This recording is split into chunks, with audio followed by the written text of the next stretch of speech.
रघुवीर समर्थ सदाशिवसमारंभां शंकराचार्यमध्यमाम् अस्मदाचार्यपर्यन्तां वन्दे गुरुपरम्पराम्।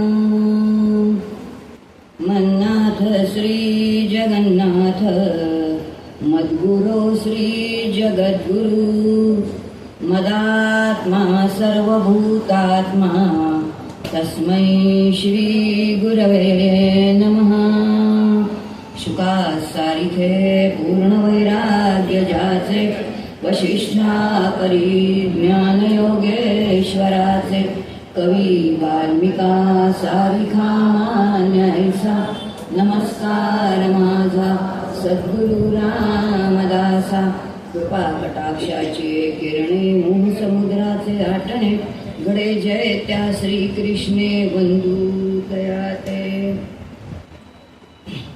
महारत्नपीठे शुभकांती मूले सुखासीनमादित्य कोटि प्रकाशम सदा जानकी लक्ष्मणोपेतमेकं सदा रामचंद्रं भजेहं भजेहं। मनोजवं मारुततुल्यवेगं जितेन्द्रियं बुद्धिमतां वरिष्ठं वातात्मजं वानरयूथमुख्यं श्रीरामदूतं शरणं प्रपद्ये। जयाचा जनी जन्मनामार्थ झाला जयाने सदा वासनामात केला जयाच्या मुखी सर्वदा नाम कीर्ती नमस्कार त्या ब्रह्मचैतन्यमूर्ती। जय जय रघुवीर समर्थ। प्रभू रामचंद्राच्या चरणी वंदन करते, हनुमंताला वंदन करते, समर्थांना वंदन करते, सद्गुरूंना वंदन करते, महाराजांच्या चरणी सादर साष्टांग दंडवत घालते। श्रोते तुम्ही जगदीश मूर्ती सगळ्यांना वंदन करते आणि आजचं काही चिंतन या ठिकाणी सादर करते। महाराजांच्या कृपेने या ठिकाणी काही थोडं ब्रह्मचिंतन उपनिषदाचं चिंतन करू आपण, पण त्याआधी नामसाधनेवरती बोलायचं आहे, त्यामुळे 2 मिनिटं नामक संकीर्तन करू आणि मग आपण नामसाधनेला सुरुवात करू।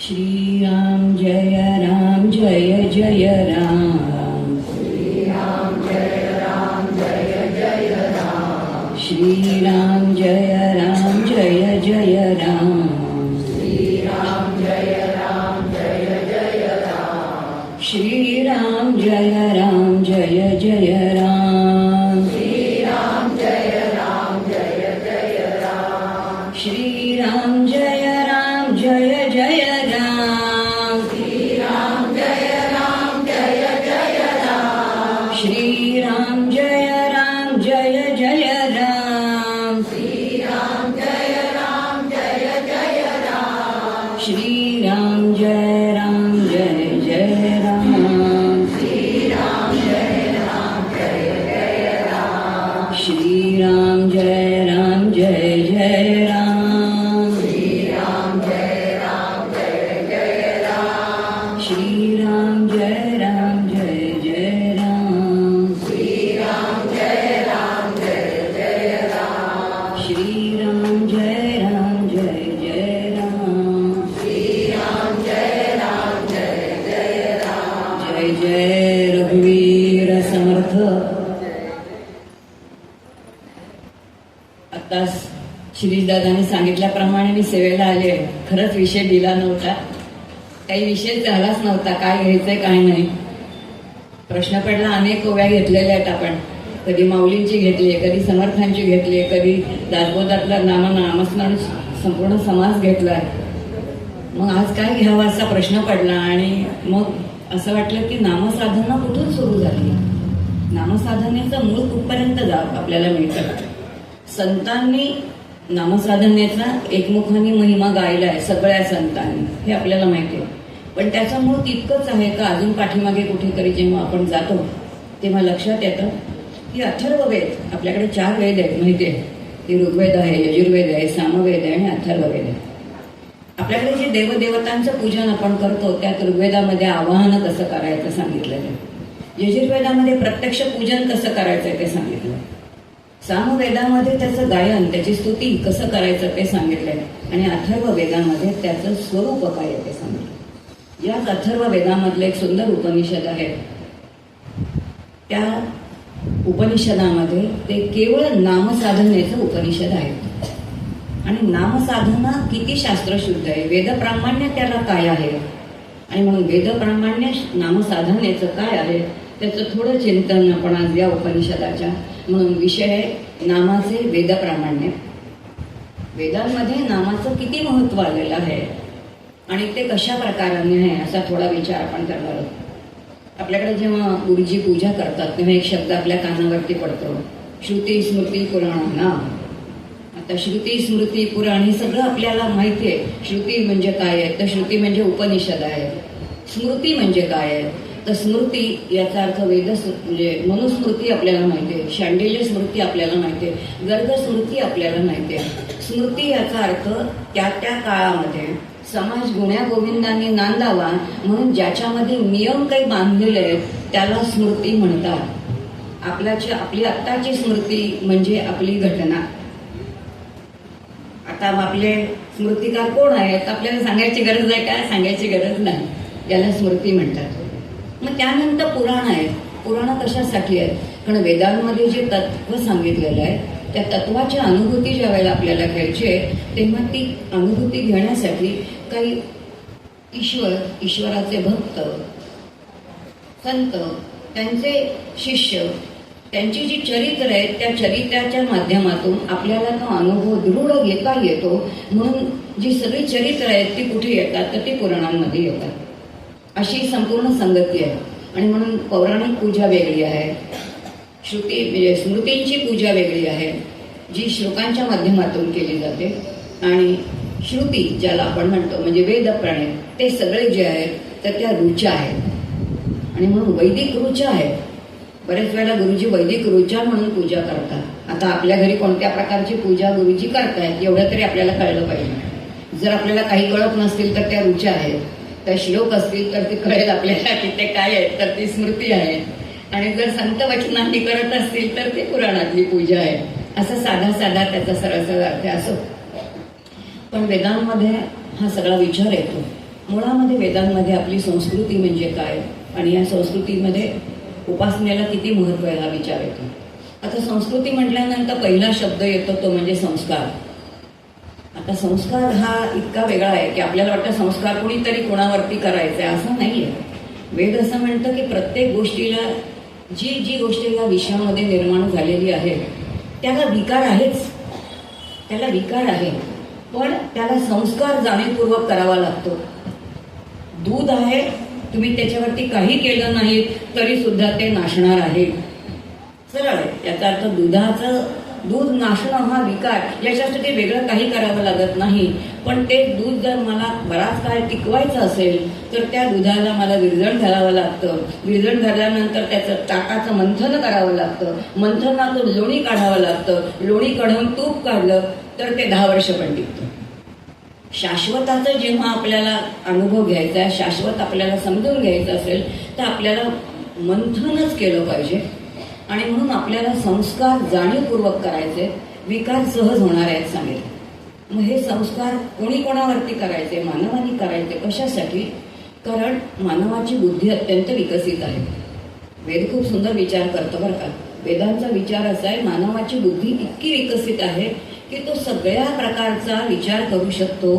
पण दुर्दैवाची गोष्ट अशी आहे की त्याला स्वतःच्या सुखदुःखाची मीमांसाच करता येत नाही, त्याची संगतीच त्याला लावता येत नाही. माझ्या जीवनामध्ये मला दुःख का, माझ्या जीवनामध्ये असा प्रसंग मला का सहन करावा लागला, आणि मग त्याची संगती लावता येत नाही कारण शास्त्र माहिती नाही.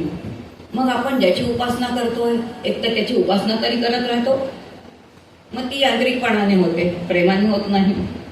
समजून घेऊन केली असेल तर एका उंचीला तरी आपण पोचतो. वर्षानुवर्ष तेच करतो, त्याच्यातून माझ्यामध्ये काय बदल घेतला एवढा तरी आपल्याला कळतो का, याची सगळी उत्तर नाही येत अशी येतात. आपल्याला थोडं चिंतन करावं लागेल त्याच्यासाठी. आणि म्हणून या ठिकाणी सांगितलं की वेद जेव्हा आपल्याला सांगतात तेव्हा चिंतन करायला सांगतात. आणि या चिंतनातून त्यांनी म्हटले की मुळामध्ये आपल्याला सुखदुःखाची संगती लावता आली पाहिजे. याचा अर्थ आपल्याला बुद्धीचा विचार करायला लावला पाहिजे. तुम्ही आम्ही सगळे कर्मावरती फार आरूढ होतो. मला ओढायच्यात ना ओढा, चिंतन करायला सांगू नका, विचार करायला आम्हाला सांगू नका. पण असं चालत नाही ना. चिंतनाशिवाय तिथे ब्रह्मचिंतन आहे आणि ब्रह्मचिंतनाशिवाय खऱ्या अर्थाने नामसाधनाही होत नाही असं सांगितलं. आणि म्हणून ती संगती लावली. आणि ती संगती लावताना त्यांनी सांगितलंय की अथर्व वेदामध्ये एक सुंदर जे उपनिषद आहे, कलिसंसारकार असं त्याचं नाव आहे. कलियुगामध्ये संसार तारण्यासाठी जे उपनिषद आहे ते कलिसंसारकार नावाचे एक उपनिषद आहे. त्या उपनिषदाची सुरुवात आहे, सर्व श्रुती गौप्यम तत्शृणो. श्रुती म्हणजे उपनिषद. सर्व श्रुतींनी जे काही गुह्य सांगितलेलं आहे, जे गुप्तपणाने काही सांगितलेलं आहे ना, ते मी आता तुम्हाला सांगतोय. इथून त्या उपनिषदाची सुरुवात आहे. आता ती सुरुवात असताना लक्षात असं येतं की हा दोघांचा संवाद आहे. तो संवाद म्हणजे ब्रह्मदेव आणि नारदांचा संवाद आहे. नारद इथे शिष्याच्या भूमिकेमध्ये आहे आणि ब्रह्मदेव गुरूंच्या भूमिकेमध्ये आहे. नारद ब्रह्मदेवांना प्रश्न विचारतायत आणि त्या प्रश्नांची उत्तरं ब्रह्मदेव नारदांना देत आहेत. आणि इथून त्या दोघांच्या प्रश्नोत्तराचा जो आहे तर तिथून ते उपनिषद सुरू होतं. आणि तिथून सुरू झाल्यानंतर सुरुवातच या ठिकाणी नारदांनी या ठिकाणी केलेले की ते म्हणतात की येन कली संसार परिष्यती, येन कली संसार परिष्यती भगवतादि पुरुषस्य नारायणस्य नामोच्चारण मात्रेण निर्भूत कलिर्भवती. मला वाटतं एके अर्थ सगळे आपल्याला शब्द माहिती आहे. निर्भूत याचा अर्थ समूळ नायनाट होतो. कलिर्भवती कलीचा पूर्ण नायनाट होतो. कशाच्या साह्याने? की भगवतादि पुरुषस्य, जो भगवान पुरुष आहे, आदि नारायण आहे, अशासारख्या ईश्वराचे जे म्हणजे त्याला आपण म्हणतो कोण कोण आहेत तिथे, मग ते ब्रह्मदेवादी आहेत, नारायण आहेत, शिवशंकरादी आहेत, असे हे जे पुरुष आहेत नारायणाचे तिन्ही अवतार, त्यांच्या केवळ नामाच्या उच्चाराने निर्भूत कलिर्भवती. नातः म्हणजे न अतः परकरणोपाय सर्व वेदेषु दृश्यन्ते. सर्व वेदांमध्ये ह्याच्याशिवाय दुसरा कोणताही मार्ग दिसत नाही. उपनिषदांना जर ह्याच्याशिवाय दुसरा मार्ग दिसत नसेल तर आता आपण ओळखण्याचा प्रयत्न करावा का? काही गरज नाहीये. याचा अर्थ उपनिषद जी आपल्याला ब्रह्मविद्या सांगतात, जी आपल्या आत्यंतिक मानवाचं हित सांभाळणं आहे, म्हणून ज्याला आपण माऊली म्हणतो, अशी माऊली, श्रुती माऊली आपल्याला म्हणते की नामसाधना जी आहे किंवा भगवंताच्या नामोच्चार, आता नामाचा उच्चार सांगितलाय बरं का, नामोच्चार, नामाच्या उच्चाराने कलीचा जो आहे तो कलीचा सगळा जो त्रास आहे तो नाहीसा होतो असं सांगितलंय. आणि हा सगळ्या उपनिषदांचा हे सार आहे. इथे उपनिषद इथून सुरुवात होते. म्हणजे ज्याच्या स्मरणाने हा संपूर्ण संसार जो आहे तो बाधित होतो. आणि कशाची प्राप्ती होते? ब्रह्मदेव म्हणले गोपदाची प्राप्ती होते. आपण गोलोक ऐकले, गोलोक ऐकले, इथे गोपदाची प्राप्ती म्हटलंय आणि गोपदाची प्राप्ती होते. याचा अर्थ ते पद आहे. लौकिकामध्ये एखादं पद असतं ना, जसं पंतप्रधान पद आहे, राष्ट्रपती हे पद आहे, त्याच्यावरती एकच जण बसू शकतो. पण आत्मपद असे की ज्याच्यावरती एका वेळेला हजारो लोक बसू शकतात. अनेक संत बसलेत, अनेक महंत मुनी बसलेले आहेत. पण त्या पदासाठी आपण काही प्रयत्न करत नाही. म्हणजे व्यवहारामध्ये एक पद असतं तर आपली झटापटी चालते आणि जिथे अनेक जण बसू शकतात तिथे आपण पाहताही नाही. असं हे गो पद म्हणजे काय? त्यांनी म्हटले गोचे किती अर्थ सांगितले. गो म्हणजे भक्ती, भगवंताचं पद आहे. गो म्हणजे ज्ञान, ज्या ज्ञानाने त्या परमात्म्याची प्राप्ती होणारी ते पद म्हणजे गोपद आहे सांगितलेले. त्यानंतर गो म्हणजे परमात्मा, परमात्म्याची प्राप्ती ह्यानेच होणार आहे. आणि गोचा चौथा अर्थ आहे ब्रह्म. याचा अर्थ ब्रह्मस्वरूपाची अनुभूती, स्वरूपाची अनुभूती जीवाला याच मुळे येणार आहे. आणि अशा या नामाच्या साह्याने वैखरीच्या उच्चाराने जे नाम आपण घेतो त्यांनी संसार बाधित होणार आहे आणि या सगळ्याची प्राप्ती तुम्हाला आम्हाला होणार आहे. आणि कलियुगामध्ये भगवान आदि पुरुष जो आहे त्या नारायणाच्या केवळ नामाच्या उच्चाराने सगळे दोष नाहीसे होतात आणि सगळे दोष निघून जाऊन आपण कसे होतो तर सुखरूप होतो. आणि म्हणून वेदांना याच्याशिवाय दुसरा कोणताही मार्ग दिसत नाही. इथून सुरुवात होते. मग पुढचा प्रश्न नारद विचारतोय, हे सांगितलं ते पटलं, पण नामाने काय काय घडतं ते सांगा. नामाने नेमकंपणाने काय घडतं प्रश्न विचारणं हे तितका श्रेष्ठ आहे. म्हणून नामाने नेमकं काय घडतं एवढं विचारल्यानंतर ब्रह्मदेव नेमकेपणाने सांगतात. आपण असतो तर हे पण घडतं, ते पण घडतं, असं पण घडतं, तसं पण घडतं. किती उत्तरं दिली असती हो.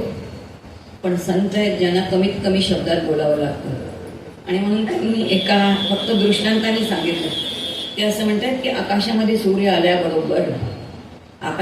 आल्याबरोबर जसा अंधकार निघून जातो, त्याची प्रभा स्वच्छ दिसायला लागते, सगळं आकाशातलं मळभ निघून जातं, ढग असणारे सगळे निघून जातात, किंबहुना वितळूनच जातात, सगळं निरभ्र असं आकाश होतं. अगदी त्याप्रमाणे नामाने नेमकं काय घडतं तर नामाने जीवाच्या अंतरंगात असणारे विकार आणि वासना समूळ नाहीशा होतात. नामसाधनेने विकार आणि वासना समूळ नाहीशा होतात. आता आपण अनेक वेळा महाराजांची प्रवचनं वाचली, रोजची दैनिक. त्या एका ठिकाणी महाराजांनी खूप सुंदर दृष्टांत दिलाय. तोच दृष्टांत या उपनिषदामध्ये पण आलाय, थोडा वेगळा आलाय, पण उपनिषदाचा दृष्टांत तोच आहे. त्याच्यामध्ये ब्रह्मदेव म्हणतात की एखाद्याचं सर्पाचं बिळ आहे, त्या सर्पाच्या बिळामध्ये गरम पाणी टाकलं तर सर्प जसा बाहेर येतो, तसंच सूक्ष्म असणारा भगवंत अत्यंत सूक्ष्म आहे, तो इंद्रियांना गोचर नाही. आणि जे इंद्रियांना गोचर नाही असा सूक्ष्म असणाऱ्या परमात्म्याचं जेव्हा सूक्ष्म अंतःकरणाच्या साह्याने जेव्हा वैखरी घेते, तेव्हा साहजिकच अंतरंगात असणारे विकाररूपी वासनारूपी सर्प हळूहळू बाहेर पडतात. प्रक्रिया तीच घडते. अंतरंगातल्या सगळे जे आहेत ते विकार बाहेर पडतात. आणि इथे काय होतं, हे सगळे विकार बाहेर पडून पहिल्यांदा काय घडतं तर जीवाला परमात्म्य दर्शन घडतं. आता खात्रीने सांगितलंय बरं का, परमात्म्य दर्शन घडतं. आता मला परमात्मा दर्शन घडलंय का? मला अजून राम दिसलाच नाही. किती प्रश्न येतो, मी पाहिलेलाच नाही, असला तर तो कसा आहे, यांना दिसलेला आहे. आणि यांच्या बाबतीत अनेक चमत्कार आम्ही पोथी वाचतो, पोथीमध्ये चमत्कार वाचतो, आणि मग आम्ही वाट बघत बसतो माझ्या बाबतीत पण असा एखादा काही चमत्कार होईल का. पण त्या परमात्म्याचं दर्शन म्हणजे काय आहे ते दर्शन आम्ही कधी समजून घेत नाही. इथे सगळे प्रश्न नारद आपल्यासाठी विचारतात आणि ब्रह्मदेव त्याची एक एक उत्तरं देत आहेत. आणि ते म्हणतात की जीवाला परमात्म्याचं दर्शन निश्चित देतं. आणि मग नारदांनी प्रश्न विचारला, ह्याचा नेमका विधी काय, याचा विशेष विधी कोणता. आता प्रश्न नारदांना माहित नाहीये का? नारदांना माहितीये, पण तुमच्या आमच्यासाठी नारद प्रश्न विचारतायत की नामाचा नेमका विधी कोणता. आणि ब्रह्मदेव म्हणतात जीवाचा आहे, ते जीवाच्या अंतरंगामध्ये अनेक दोष आहेत, मल आहे, विक्षेप आहे, आवरण आहे, या दोषांनी तो युक्त आहे. आणि त्यामुळे मलदोष म्हणजे नको त्या गोष्टी कराव्याशा वाटणं, निषिद्ध कर्म करावीशी वाटणं. विक्षेप दोष मनाचं अखंड चांचल्य आहे. आणि आवरण म्हणजे स्वरूपाच्या बाबतीत आम्ही अज्ञानी आहोत. मी कोण आहेच मला माहिती नाही. आयुष्यभर मी जन्माला आलेली आहे, काही काळ राहणार एवढंच माहिती आहे. याच्या पलीकडे आमची बुद्धी जात नाही. म्हणजे तीनही दोष जोपर्यंत जीवाच्या अंतरी आहेत तोपर्यंत तो अशुद्ध आहे. आणि मग तो नामाने शुद्ध होतो सांगितलं. मग पुढचा प्रश्न विचारलेला आहे की मग नारद असं म्हणतायत की तुम्ही म्हणताय मुने बरोबर आहे, पण जेव्हा प्रत्यक्ष नाम घ्यायला घेतो, प्रारंभीच्या काळामध्ये नाम घ्यायला नंतर लक्षात असं येतं की मन ते नामामध्ये काही रमत नाही, ते मन सगळीकडे फिरत राहतं. ते नाम सोडून सगळीकडे फिरतं. मग ह्याला काय करायचं, मग ह्याला नामसाधना बरोबर आहे किंवा नाहीये कसं काय समजून घ्यायचं. किती सुंदर प्रश्न विचारले, अतिशय नेमका तुमच्या आमच्या सगळ्यांच्या मनातला प्रश्न आहे बघा. आपण नामाला बसल्यानंतर जर खरंच प्रामाणिक असतो तर लक्षात येतं नाम सोडून सगळं आठवतं. नुसती माळच फिरते. कबीर महाराज म्हणतात तसे हात मे मला फिरय मन फिरय ओढ, सगळीकडे फिरत राहते. अशीच आपली अवस्था आहे. मी इथे बसले तरी वेगळं काही नाही, लक्षात घ्या. तीच परिस्थिती आहे सगळ्यांची. म्हणून प्रश्न विचारलाय की प्रारंभी मन का नाही रमत, ते इकडे तिकडे का जातं. आता ब्रह्मदेवानी त्याचं नेमकेपणाने उत्तर द्यायला सुरुवात केली. ते असं म्हणतात, नारदा इतका सुंदर प्रश्न विचारलायस, त्या प्रश्नाचं उत्तर दिल्याशिवाय मला राहवतच नाहीये. अतिशय उत्तम प्रश्न आहे. कारण एक तर मुळामध्ये जे नाम भगवंताचं घेतोय ते काय आहे तर ते कोणत्या तत्वाचं बनलेलं आहे. एक तर ते वायू तत्वाचं आहे. वायू तत्व स्थिर नाही आहे. मग याचा अर्थ ज्या तत्वाचं मी नाम घेतोय ते तत्व जर स्थिर नसेल तर ते स्थिर करण्याचा मी किती प्रयत्न केल्याने वायू तत्व किंवा मरुत तत्व स्थिर होणार आहे. एवढं माझं सामर्थ्य आहे का की ते वायूला शांत करायचं. मला स्वतःला नाही शांत करता येतो. मी वायूला काय शांत करते लक्षात येत नाही येत आपल्याला. याचा अर्थ मूळ तत्वाचा जेव्हा विचार करतो तेव्हा आपलं सामर्थ्य किती टोकड आहे आपल्या लक्षात येतं. आता पुढे ते म्हणतात की नारदा लक्षात घे की एखाद्या घरी जेव्हा आपण गावाला जातो आणि जेव्हा आपण गावाला गेल्यानंतर 2-4 महिने राहतो, कुठेतरी प्रवास करायची वेळ येते आपल्याला आणि 2-4 महिने गेल्यानंतर जेव्हा आपण आपल्या घरी परत येतो तेव्हा लक्षात येतं कुलूप आहे, जागा खिडक्या बंद आहेत, तरी सगळं घर धुळीने माखलेलं आहे. आणि मग आपण पहिल्यांदा काय करतो, पहिल्यांदा झाडू घेतो आणि घर झटकायला सुरुवात करतो. आता घर साफ करायला लागल्यानंतर पहिली प्रक्रिया काय घडते ते म्हणतात की पहिली प्रक्रिया म्हणजे जी सेटल झालेली असते, बसलेली असते, ती धूळ सगळीकडे उडते आणि ती धूळ झाली की ती नाकातोंडात गेली की आपल्याला भयंकर त्रास होतो. हे झालं तरी आपण ते घर झाडायचं थांबवतो का? ते थांबवत नाही, कारण मला घर स्वच्छ करायचं असतं. अगदी तसंच ज्या आतमध्ये चित्तामध्ये जन्मजन्मांच्या वासना आत घेऊन ठेवलेल्याच आहेत, जेव्हा पहिल्यांदा आम्ही नामसाधना सुरुवात करतो तेव्हा जन्मजन्मांचा कचरा किती विचार आहेत, पेपर वाचलेले आहेत, मोबाईलवरती कितीतरी इकडे तिकडे आलेलं पाहिलेलं आहे, पुस्तकं वाचताना कानावरती ऐकलेलं आहे, यांचं त्यांचं ऐकलेलं आहे. कधी विचार केलेला नाही की हे माझे आवश्यक आहे का, मी हे ऐकलंच पाहिजे का, हे जे ऐकलंय ते मी आत ठेवलंच पाहिजे का. न विचार करता सगळं आत साठवलेलं आहे.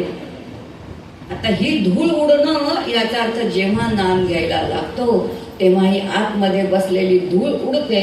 जसं लौकिकामध्ये घरातली धूळ उडते आणि मग धूळ उडवता एकदा ते घर साफ होऊन जातं, अगदी त्याप्रमाणे नाम साधनेला बसल्यानंतर सुरुवातीला वेगवेगळे विचार येतात, मन भरकटत जातं, पण आपणच आपल्या मनाला सांगायचं की हा सगळा कचरा मीच गोळा केलेला आहे, आता तो मला झटकायचा आहे आणि म्हणून नामाच्या साह्याने मी माझा कचरा आतला झटकून टाकला पाहिजे.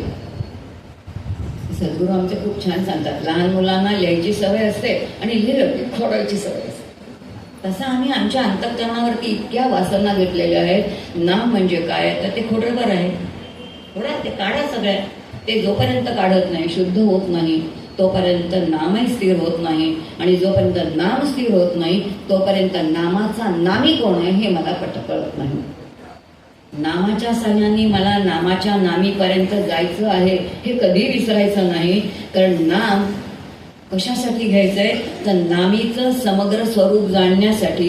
नामी कोण आहे, नामीचं काय आहे, नामीचे गुणधर्म काय आहेत आणि नामीचे जे गुणधर्म आहेत ते परमात्म्याचे गुणधर्म आहेत, त्याची प्राप्ती करून घ्यायचे. म्हणून नाम हे साधन आहे हे कधी विसरायचं नाही. आणि ते विसरून मग हळूहळू जेव्हा आपण नामाच्या साह्याने नामीपर्यंत जातो तेव्हा मग कचरा हळूहळू जातो आणि मग घर जसं स्वच्छ होतं तसं जीवाचं अंतःकरण जे आहे ते स्वच्छ होतं. मग त्याला निदान मलदोष तरी निघून जातो.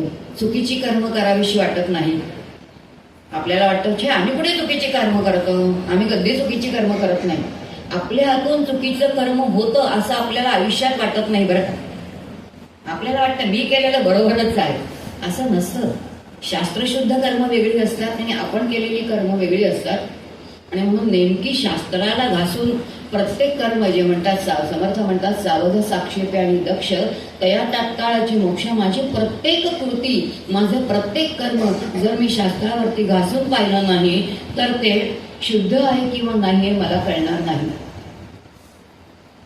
म्हणजे कर्माच्या बाबतीत किती विचार आहे, प्रत्येक छोट्या छोट्या गोष्टींमध्ये विचार आहेत.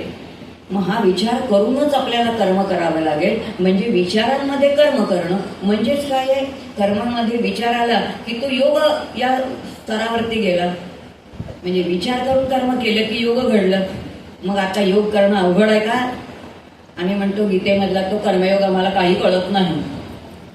साधं सांगितलंय विचार करा आणि कर्म करा, म्हणजे पश्चात्ताप पावण्याची वेळ येणार नाही. आता ह्याच्यासारखं सोपं काही नाही ना, संतांनी किती सोपं करून सांगावं आपल्याला. हा सगळा विषय या ठिकाणी सांगितलाय.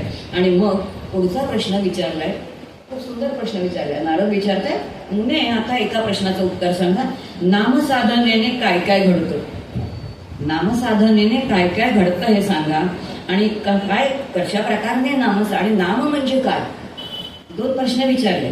एक नाम म्हणजे काय आणि नामसाधनेने काय घडतं, हे दोन सांगितल्यानंतर त्यांनी पहिल्यांदा सांगितलं नाम म्हणजे काय.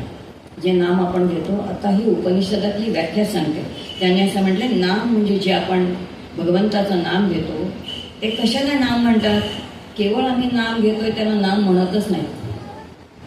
नाम घेण्याची पद्धत सांगितली आहे. अर्थानुसंधानम पूर्वकम, किती महत्वाचं आहे बा. अर्थानुसंधानम, याचा अर्थ जे मी मुखाने म्हणतोय त्याचा अर्थ काय आहे, त्या अर्थाचं अनुसंधान ठेवणे, म्हणजे पुन्हा पुन्हा त्याच्या मागे मागे मागे मागे जाणे, त्याचं निधिध्यासन करणे, त्याची आवर्तन करणे. म्हणून नामा अर्थानुसंधानम पूर्वकम भगवन नामोच्चार वैखरी पूर्वकम. किती महत्वाचं आहे वैखरी पूर्वकम. वैखरीने अखंड भगवन नामाचा उच्चार, नुसता उच्चार नाही, तो उच्चार करताना त्याचं अर्थानुसंधान, त्याच्या पाठीमागे त्या नामाचा अर्थ काय आहे, त्याच्यामध्ये काय काय दडलेलं आहे. राम असेल तर रामाचे किती गुण त्याच्यामध्ये आहेत, राम हा शब्द कसा तयार झालेला आहे, ह्याचं जर चिंतनच झालं नाही तर कदाचित ते नुसतं काय होईल, कसरत होईल. म्हणून अर्थानुसंधान पूर्वकम भगवन नामोच्चार वैखरी पूर्वकम करोती स भवसागर तरती. असा जो करणारा आहे तोच या भवसागरातून तरून जातो. याचा अर्थ मला जर या भवसागरातून तरून जायचं असेल तर मी कसं नाम घेतलं पाहिजे, असं जसं उपनिषद सांगताय तसं नाम घेतलं पाहिजे. कोण सांगताय? ब्रह्मदेव नारदांना सांगताय. आता असं जर सांगत असतील तर तसंच नाम आपण घ्यावं लागेल. आणि मग तसं घेताना त्यांनी म्हटलंय की नाम आणि नाव काही फरक आहे का? आपल्याकडे घरी बाळ जन्माला आलं की आपण लगेच त्याचा नामकरण विधी करतो, म्हणतो त्याला नामकरण विधी. पण आपल्याला कोणी नाम म्हणतं का? आपल्याला लोक विचारतात, काय रे बाबा तुझं नाव काय आहे? तुम्हाला मला सगळे कोणी नाम नाही विचारत, पण महाराजांचं नाम आहे, समर्थांचं नाम आहे, रामाचं नाम आहे, कृष्णाचं नाम आहे, भगवंताचं नाम आहे. काय फरक आहे? फरक सांगताना सांगितलंय, नाम या शब्दामध्येच त्याचं जे सामर्थ्य आहे ते अंतर्भूत आहे. नाम या शब्दामध्ये त्याचं कोणतं सामर्थ्य अंतर्भूत आहे तर ब्रह्मदेव सांगतायत, नारदा नाम म्हणजे प्रत्यक्ष काय आहे तर नारायण आहे. जो नारायण त्याच्या 60 गुणांनी परिपूर्ण असा आहे तो कोण आहे तर तो नारायण आहे. आणि म्हणून नारायणातला ना हा जो पहिला जो शब्द आहे, आपली जी बीज मंत्र आहे तो ना हा त्याचा बीज मंत्र आहे. आणि त्याची जी शक्ती आहे ती शक्ती अनुस्यूत आहे त्याच्यामध्ये, कारण ती त्याच्यापासून अभिन्न आहे, त्याच्यापासून ती वेगळी करताच येत नाही. आणि ती अभिन्न शक्ती म्हणजेच आदिमाया, जिला महालक्ष्मी म्हणतात. ना म्हणजे नारायण, म म्हणजे महालक्ष्मी, आदिमाया, ह्या दोन्हीचं जिथं एकत्रीकरण आहे त्यालाच नाम म्हणतात. म्हणून नारायण, महालक्ष्मी, आदिमाया. नाम कोणाचं आहे? परमात्म्याचं नाम आहे. आणि तुमचं आमचं जे आहे ते काय आहे तर ते नाम आहे. आणि म्हणून परमात्म्याच्या नामाचं जे सामर्थ्य आहे ते खूप काही वेगळं आहे. पण सर्वसामान्य नाम असू दे, कारण नाम जेव्हा सगळे वर्ण निर्माण झाले, ते निर्माण झाल्यानंतर तैत्तिरीय उपनिषदाचा विचार केल्यानंतर लक्षात येते की ऋषीमुनींनी यांची उत्पत्ती कशी केलेली आहे, कशा तऱ्हेने एक एक वर्ण निर्माण झालेला आहे. आपण साधं क ख ग असं म्हणतो, कशा प्रकाराने निर्माण केले. उपनिषदांचा अभ्यास केल्यानंतर लक्षात येते की ऋषींनी प्रयोग केले, बारीक चाळलेली माती घेतली, ती जमिनीवरती पसरली आहे आणि घशातून काही आवाज काढले आणि त्याची आवर्तनं केली आहे. आणि ती आवर्तनं केल्यानंतर त्याचा परिणाम म्हणून जी अक्षरं त्याच्यावरती उमटली ती आपली वर्णमाला तयार झाली. वर्णमालेची उत्पत्ती कुठून झाली आहे? श्री कुठून मिळाला? ओंकार कुठून मिळाला? ऋषींनी असे प्रयोग केले. तो उपनिषदांचा एका शिक्षकाचं चांगलं काम होमवर्क देणं, घरी गेल्यानंतर अभ्यासात जाता तरी उपनिषद. भाषा वर्ण कसे तयार झालेत हा सगळा विषय तिथे येतो. प्रत्येक क ख ग ओम श्री कशी तयार झाली, म्हणजे ते उच्चार ऋषीने केले आणि त्याच्यातून ती वर्णमाला निर्माण झाली. म्हणून शब्दाची शक्ती जी आहे ती अचिंत्य आहे. साध्या लौकिक शब्दाची शक्ती सुद्धा अचिंत्य आहे. आता नामस्मरणाचं खूप सुंदर प्रवचन जर ऐकायचं असेल तर आता ते जगन्नाथपुरीचे निश्चलानंद आहे, त्यांनी नामसाधनेवरती 2 प्रवचनं दिले. ती घरी जाऊन मुद्दाम ऐका जर खरेच नामसाधक असाल, मला मनापासून नामसाधना करायची असेल तर. ते असं म्हणतात की नामाची शक्ती किती अचिंत्य आहे. ते म्हणतात एक घरातली बाई आहे, आता ते तिकडचे बरं का, उत्तरेकडचे, आणि म्हणून ते म्हणतात एक बाई आहे जिने आपल्या स्वतःच्या मुलाचं नाव लालू ठेवले. त्या लालू या शब्दाला काही अर्थ आहे का? आपण बाळू म्हणतो, काळू म्हणतो, आपल्याकडे की नाव आहे. ते म्हणाले लालू असू दे, बाळू असू दे, काळू असू दे, या शब्दांना काही अर्थ नाही. पण ते म्हणतात की ज्या आईने ज्या माऊलीने आपल्या पोराचं ते नाव ठेवलेलं, ते लालू असू दे, बाळू असू दे, काळू असू दे, जिने ते नाम ठेवलेलं आहे, तेव्हा ती आई त्याच नावाने त्या पोराला हाका मारली. आता ते जागा असलेलं पोर येतं हो, पण ते म्हणाले थोडं विचार करा, ते पोर जर झोपलेलं असेल, हा खूप विचार करण्यासारखे. आपण इतका कधी शब्दांचा विचारच करत नाही. आणि ही शंकराचार्यांसारखे जे संत मंडळी आहेत ना, ते आपल्याला अत्यंत विचार प्रवृत्त करतात. नामसाधनेचं मूळ कुठे आहे त्याचा विचार सांगताना ते म्हणतात की आई त्या बाळाला लालू उठो, लालू उठो, लालू उठो असं म्हणते. ते म्हणाले विचार करा, नामाने लालू उठला, नामाने जर लालू उठला तर असं सिद्ध होतं की तो झोपलाच नव्हता. झोपला असेल तर तो उठेल कसं? झोपला असेल तर तो उठणार नाही, कारण गाढ झोपेत आपल्याला कळतं का काही?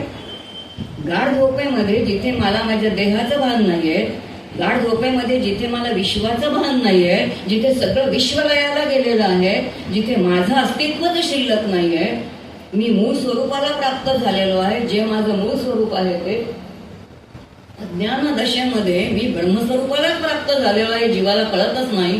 पण आपण त्या अवस्थेची किंवा ती जी सुषुप्ती गाढ अवस्था आहे त्याची मीमांसाच करत नाही. मग जर तो उठला तर तो झोपला नव्हता हे सिद्ध होतं. आणि आता त्याने उठल्यावरती ऐकलं असं जर म्हटलं, आता असा विचार करू शकू का आपण? आपण असा विचार करू शकतच नाही. ते असं म्हणतात आपण तर्काने विचार करू की त्याने उठल्यावरती नाम ऐकलं तर नाम जाग करत नाही असं सिद्ध होतं. उठल्यावरती ऐकलं तर नाम जाग करत नाही असं सिद्ध होतं. आपण आपला रोज अनुभव आहे आपल्याला की आपण आपल्या पोरांना उठवतो. मग उठवतो याचा अर्थ काय? याचा अर्थ सर्वसामान्य नामामध्ये सुद्धा जागवण्याची अचिंत्य शक्ती आहे. सांगायचं काय? सामान्य नामामध्ये सुद्धा एखादा जगाड झोपलेला असेल तर त्याला उठवण्याची शक्ती असेल, तर परमात्म्याच्या नामामध्ये किती शक्ती असली पाहिजे? तर्काने फक्त ते म्हणतात थोडा विचार करून बघा. आणि मग ती शब्दाची अचिंत्य शक्ती का आहे ते सांगताना ते म्हणतात की थोडा विचार करा. विश्वाची कशी निर्मिती झाली? आपण असं म्हणतो पूर्वी काहीच नव्हतं, एकोम बहुश्याम प्रजा येतं, आणि मग त्यानंतर हे जे स्फुरण झालं त्याला मूळमाया, मूळमायेतून गुणमाया, गुणमायेतून जडमाया, जडमायेतून पंचमहाभूत निर्माण झाली. आकाशात, आकाशात वायू, वायूत तेजा, तेजात आपा, आपात पृथ्वी, पृथ्वीत औषधी, औषधीत अन्नम, अन्नात पुरुषम.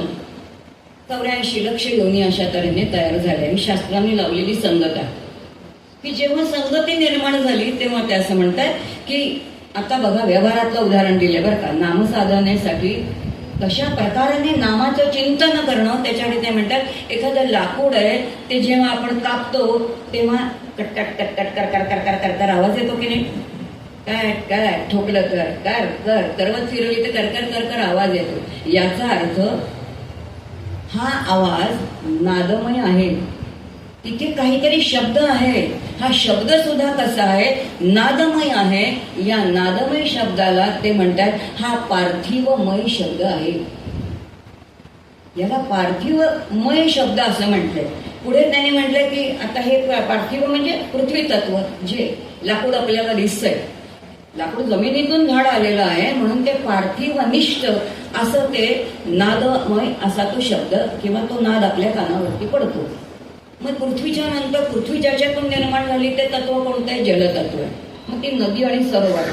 आता नदी आणि सरोवर व्हायला लागल्यानंतर सुद्धा आपल्या लक्षात येतं एखादा तुंबा बुडवला किंवा एखादा तांब्या बुडवला तर बुडबुड बुडबुड आवाज येतो. आपण लहानपणी एक कथा ऐकली, गुडघागरी बुडबुड बुडबुड. याचा अर्थ पाण्यामध्ये सुद्धा बुडबुड नाद येतोय.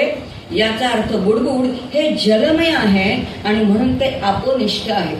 पहा, एक पार्थिवनिष्ठ आहे, एक आपोनिष्ठ आहे. त्यानंतर त्यांनी म्हटलं अग्नितत्व आहे. अग्नितत्व जेव्हा दगदगलेलं असतं, आपण रेल्वे बघायचो पूर्वी, कोळशावरती चालायची, ते भुक भुक भुक भुक आवाज येतो. अग्नी जळायला लागला की आवाज येतो भुक भुक भुक भुक. आता हे तत्व कोणतं आहे? तर अग्निमय असणारा तो नाद तेजोनिष्ठ आहे. त्याच्यानंतर असणारा आकाश वायू तत्व आहे. वायूमध्ये नुसता वारा जरी घोंगावत गेला तरी सू सू येतो ना आवाज आपल्याला. याचा अर्थ वायूला सुद्धा एक नादच आहे की जो आपल्याला ऐकायला येतो, जो वातमय आहे, मरुतमय आहे आणि म्हणून तो वायुनिष्ठ आहे. आणि त्यानंतर असणारं आकाश जे आहे त्या आकाशामध्ये आपण जे बोलू त्याचा प्रतिध्वनी येतो. आणि प्रतिध्वनी येतो कारण तो शब्दमय आहे. आणि शब्द का आहे? तर आकाशाचा शब्द हा गुण आहे. विश्वामध्ये जेव्हा निर्मिती झाली ते पहिल्यांदा आकाश तत्व निर्माण झालं. या आकाश तत्वाचा गुण म्हणजे शब्द आहे. त्याच शब्दाने भगवंताचं नाम बनलेलं आहे. आणि म्हणून आपण जरी या जगातून निघून गेलो तरी आपण भगवंताचं घेतलेलं नाम या जगातून निघून जाईल का? ते परमात्म्यापर्यंत जाणारच आहे. कारण ते शेवटपर्यंत टिकणार आहे. कारण ते कोणतं आहे? तर ते शब्दनिष्ठ असणारं आकाशनिष्ठ असं आहे. आणि म्हणून ही नामसाधना जेव्हा एक नाम घेतो तेव्हा ही पाचही तत्व त्याच्यामध्ये परिपूर्णाने भरलेली आहेत. आणि याच पाच संपूर्ण भूतांनी आपला देह बनलेला आहे. जीव, जगत आणि जगदीश्वर या सगळ्यामध्ये ही पाचही तत्व परिपूर्ण भरलेली आहे. आणि म्हणून पंचभूतांच्या ठाई सूक्ष्म नाद आहे. पण भगवंताचा विग्रह म्हणजे तो सगुण साकार होणे. महाराज सगुण साकार झाले ना, म्हणून आज आपण जयंती पाळण्यात घातलं की नाही. विग्रह आहे महाराजांचा. याचा अर्थ संतांचा, भगवंताचा विग्रह. त्यांचा देह जरी भौतिक असला तरी त्यांचं सगळं कर्म दिव्य आहे. तुमचं आमचं कर्म दिव्य आहे का? आपली कर्म दिव्य नाही. आपली कर्म पण ही या पंचभौतिक जगातली केलेली सगळी नाशिवंत आहेत, लक्षात घ्या. ही सगळी जाणारी आहे. पण त्यांची कर्म आहेत की नाही? त्यांनी सांगितलेली नाम महती टिकून आहे. तुम्ही मी सांगितलेले टिकून राहणार आहे का? नाही राहणार आहे. कारण जे त्यांच्या ठिकाणी रुजलेले ते आपल्या ठिकाणी रुजलेलं नाही. पण शास्त्रशुद्ध समजून घेतल्यानंतर कधीतरी आपण त्यांच्या कृपेने तिथपर्यंत जाऊ एवढा विश्वास, श्रद्धा ठेवायची आणि आपण हळूहळू पुढे जायचं. आणि मग सांगितलेलं आहे की असं अशा नामाच्या चिंतनाने जीवाला हा भवसागर तरून जाता येतो असं सांगितलं. मग आता त्यांनी सांगितलं की असा जर नामाच्या साह्याने जर आपल्याला भगवान संपूर्ण हा भवसागर तरून जाता येतो तर मग या नामामध्ये काही विलक्षण शक्ती असल्या पाहिजेत. शास्त्र किती सुंदर विचार करतो. आपण उपनिषदांचा विचार करतो. म्हणून उपनिषदांमध्ये म्हटले की जे भगवंताचं नाम आहे त्या नामाच्या किती शक्ती आहेत? 9 प्रकारच्या शक्ती आहेत सांगितलं. 9 प्रकारच्या शक्ती नामामध्ये आहेत. पहिली शक्ती सांगितलेली आहे ती म्हणजे भुवनपालिनी. भुवनपालिनी याचा अर्थ भुवन म्हणजे घर. तुम्ही आम्ही ज्या घरामध्ये राहतो ते आपलं घर आहे असं आपल्याला वाटतं. पण समर्थ म्हणत नाहीत तसं. समर्थ दासबोधामध्ये म्हणतात पाहावी घरांची घरे. पाहावी घरांची घरे. कोणतं घर? मी ज्या घरात राहते ते घर वेगळं आहे. माझं हे घर वेगळं आहे. या घराच्या आतमध्ये आणखीन 3-4 घरं आहेत. त्या घराच्या आतमध्ये हे 4 देह ओलांडल्याशिवाय तो खरा तिथं राहत नाही. भुवनपालिनी याचा अर्थ सगळ्या 3ही भुवनांचं पालन करणारा, त्रिभुवनाला पावन करणारा एक नाम ते वेगळं आहे. आणि ते त्रिभुवनाला पावन करणारं आपल्याला पटतं. पण माझे 3 देह नामाच्या साह्याने पवित्र झाले पाहिजेत, पावन झाले पाहिजेत असं आपल्याला वाटतं का? सांगा बरं. आपण आपले 3 देह शुद्ध करायचा प्रयत्नच करत नाही. ज्या क्षणी आपण आपले देह पवित्र करायचा प्रयत्न करू ना, तेव्हा आपल्याला ही अनुभूती आहे. संतांची अनुभूती आजच्या काळातील अशा प्रकारचे नाम घेणारे वेगळे आहेत. 5-7 महिन्यापूर्वी प्रेमपुरी आश्रमामध्ये गेलो आम्ही. तिथे एका माताजींचं दर्शन झालं. महामंडलेश्वर होत्या. महामंडलेश्वराची डिग्री होती त्यांच्याकडे. फारशा बायका महामंडलेश्वर आपल्याकडे दिसत नाहीत. गाडगी मैत्रीसारख्या त्या महामंडलेश्वर होत्या. संतोषी माता त्यांचं नाव आहे. तुम्ही ऑनलाईन गेलात युट्यूबवरती तर तुम्हाला त्यांची प्रवचनं ऐकायला मिळतील. म्हणजे खोटं काही सांगत नाही असं याच्यासाठी मी तुम्हाला सांगते, नाही तुम्हाला बाई काय पण सांगते. त्या महिलांनी, त्या मातांनी गेल्या 40-45 वर्षात अन्नग्रहण केलेलं नाही. केवळ नामावरती राहिलेले आहेत. पण त्या म्हणतात मला कधी वाटलंच, फळच खातात बाकी काही खातच नाही, पण कधी अगदी वाटलं की मी आज जरा काहीतरी चटपटीत खावं. मग फळांपेक्षा चटपटीत काय आहे तर मूग आणि मटकी आहे. मूग आणि मटकी खावं असं त्यावेळेला माझ्या मनात संकल्प आला. माझ्या शरीराच्या लवावरती मूग आणि मटकी उगवतात. हे जर नामाचं सामर्थ्य असेल तर आम्ही कधी तसा विचार केलेला आहे का? असं नाम आम्ही आमच्या 4ही देहामध्ये रुजवलेलं आहे का? त्याचं उत्तर नाही असं आहे. कारण आम्ही नामसाधना समग्र करून टाकली. नामसाधनेने काय करायचंय आणि मला कुठपर्यंत जायचंय हा विचारच आपल्यापर्यंत येत नाही. आणि अशा संतांच्या चरणी जेव्हा आपण जातो तेव्हा कळतं की आपण किती कमी आहोत आणि किती डुबक्या मारतो. आणि ज्या डबक्यामध्ये आहोत त्याच्यामध्येच आम्हाला वाटतं की आम्ही सागरामध्ये आहोत. कधीतरी ते डबकंही सोडलंच पाहिजे आपल्याला. आणि मग कळेल की अथांग सागर ज्ञानाचा आहे. या ज्ञानाचे इतके नामसाधनेचे विविध प्रक्रिया शास्त्राने दिलेल्या आहेत. तो जोपर्यंत आपण त्या समजून घेत नाही ना तोपर्यंत आपल्याला खरी नामसाधना करायला लागते. आणि म्हणून पहिल्यांदा सांगितलं की भुवन पालिनी, त्रिभुवनाला पावन करणार आहे. माझे 3 देह म्हणजे हा स्थूल देह आहे, सूक्ष्म देह आहे, पण सगळे विकार सूक्ष्म देहामध्ये. मन, कामक्रोधादी विकार अत्यंत सूक्ष्म आहे, अंतःकरणामध्ये आहे ते सगळे. वासना, बुद्धी अत्यंत सूक्ष्म आहे, त्याच्यावरतीच ते आरूढ आहे. म्हणून अंतःकरणामध्ये सगळे विकार त्या ठिकाणी बसलेले आहेत. ते शुद्ध करणं. आणि मग त्यानंतरचा जो देह आहे तो महाकारण देह. कारण तो कारण देह नामधारकाला नाहीच. कारण देह म्हणजे सुषुप्ती अवस्था. पण नामधारकाचं एक वैशिष्ट्य असे शास्त्र म्हणतं की त्याच्यासाठी कारण देह नाहीच. तो एक टप्पा साधनेचा कमी झाला. म्हणजे जे 4 देह ओलांडून आपल्याला पलीकडे जायचंय तर नामधारकाला कारण देहाचा टप्पा नाही ओलांडावा लागला. तो एकदा महाकारण देहामध्येच जातो. म्हणजे तो नाम घेत असताना नाम आणि नामी याचं जेव्हा चिंतन करतो आणि नामीशी जेव्हा एकरूप होतो तेव्हा त्याचं देहभान हळूहळू जातं. आणि ते देहभान गेलं पाहिजे. ते देहभान जाता जात नाही. तुकोबारांसारखे संत म्हणत आहेत, पांडुरंगाला प्रार्थना करतायत, विठ्ठला काही ऐसा उपकार देहाचा विसर पाडी माझं.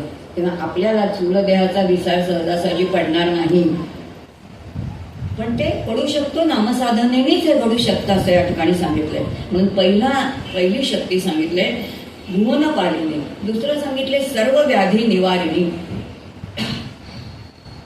सर्व व्याधी निवारिणी. सगळ्या व्याधी ज्या आहेत ना त्या सगळ्या व्याधी नाहीसं करण्याचं सामर्थ्य कशामध्ये आहे तर ते नामसाधनेमध्ये सांगितलं. आता व्याधी म्हणजे आपल्याला किती त्रास देतात हो.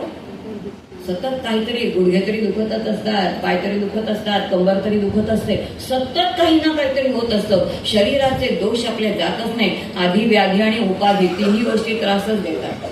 आधी मनाचं चांचल्य, व्याधी शरीराचे रोग आणि उपाधी म्हणजे बुद्धीचा अहंकार. 3ही गोष्टी देह सुटेपर्यंत जात नाही. म्हणून आधी व्याधी आणि उपाधी या 3ही पासून जर आपल्याला सुटका करून घ्यायची असेल तर भगवत नामाशिवाय आपल्याला दुसरा कोणताही उपायच न पर तरणोपाय हा.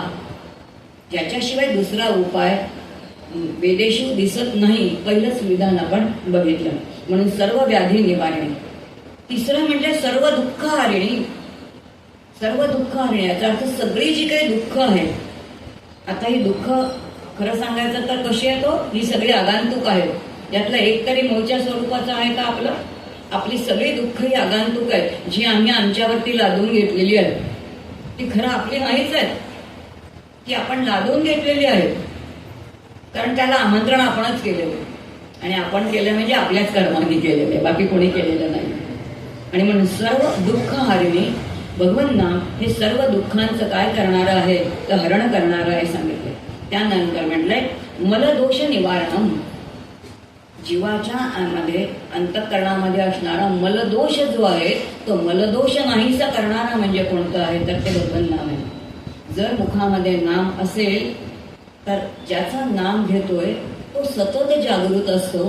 त्याचा संग जर आपल्याला घडला तर आपल्या मनामध्ये जरी एखादा मलदोष आला तरी त्याच्यापासून दूर करण्याचं सामर्थ्य त्याचं असतं, असं आपल्याला अनुभवाला येतो. फक्त एवढंच आहे की आपण आपल्या बाबतीत किती जागृत असतो असं होत नाही, कारण आपल्याला असं वाटतच असतं छे माझ्यातून काही चूक करणार नाही.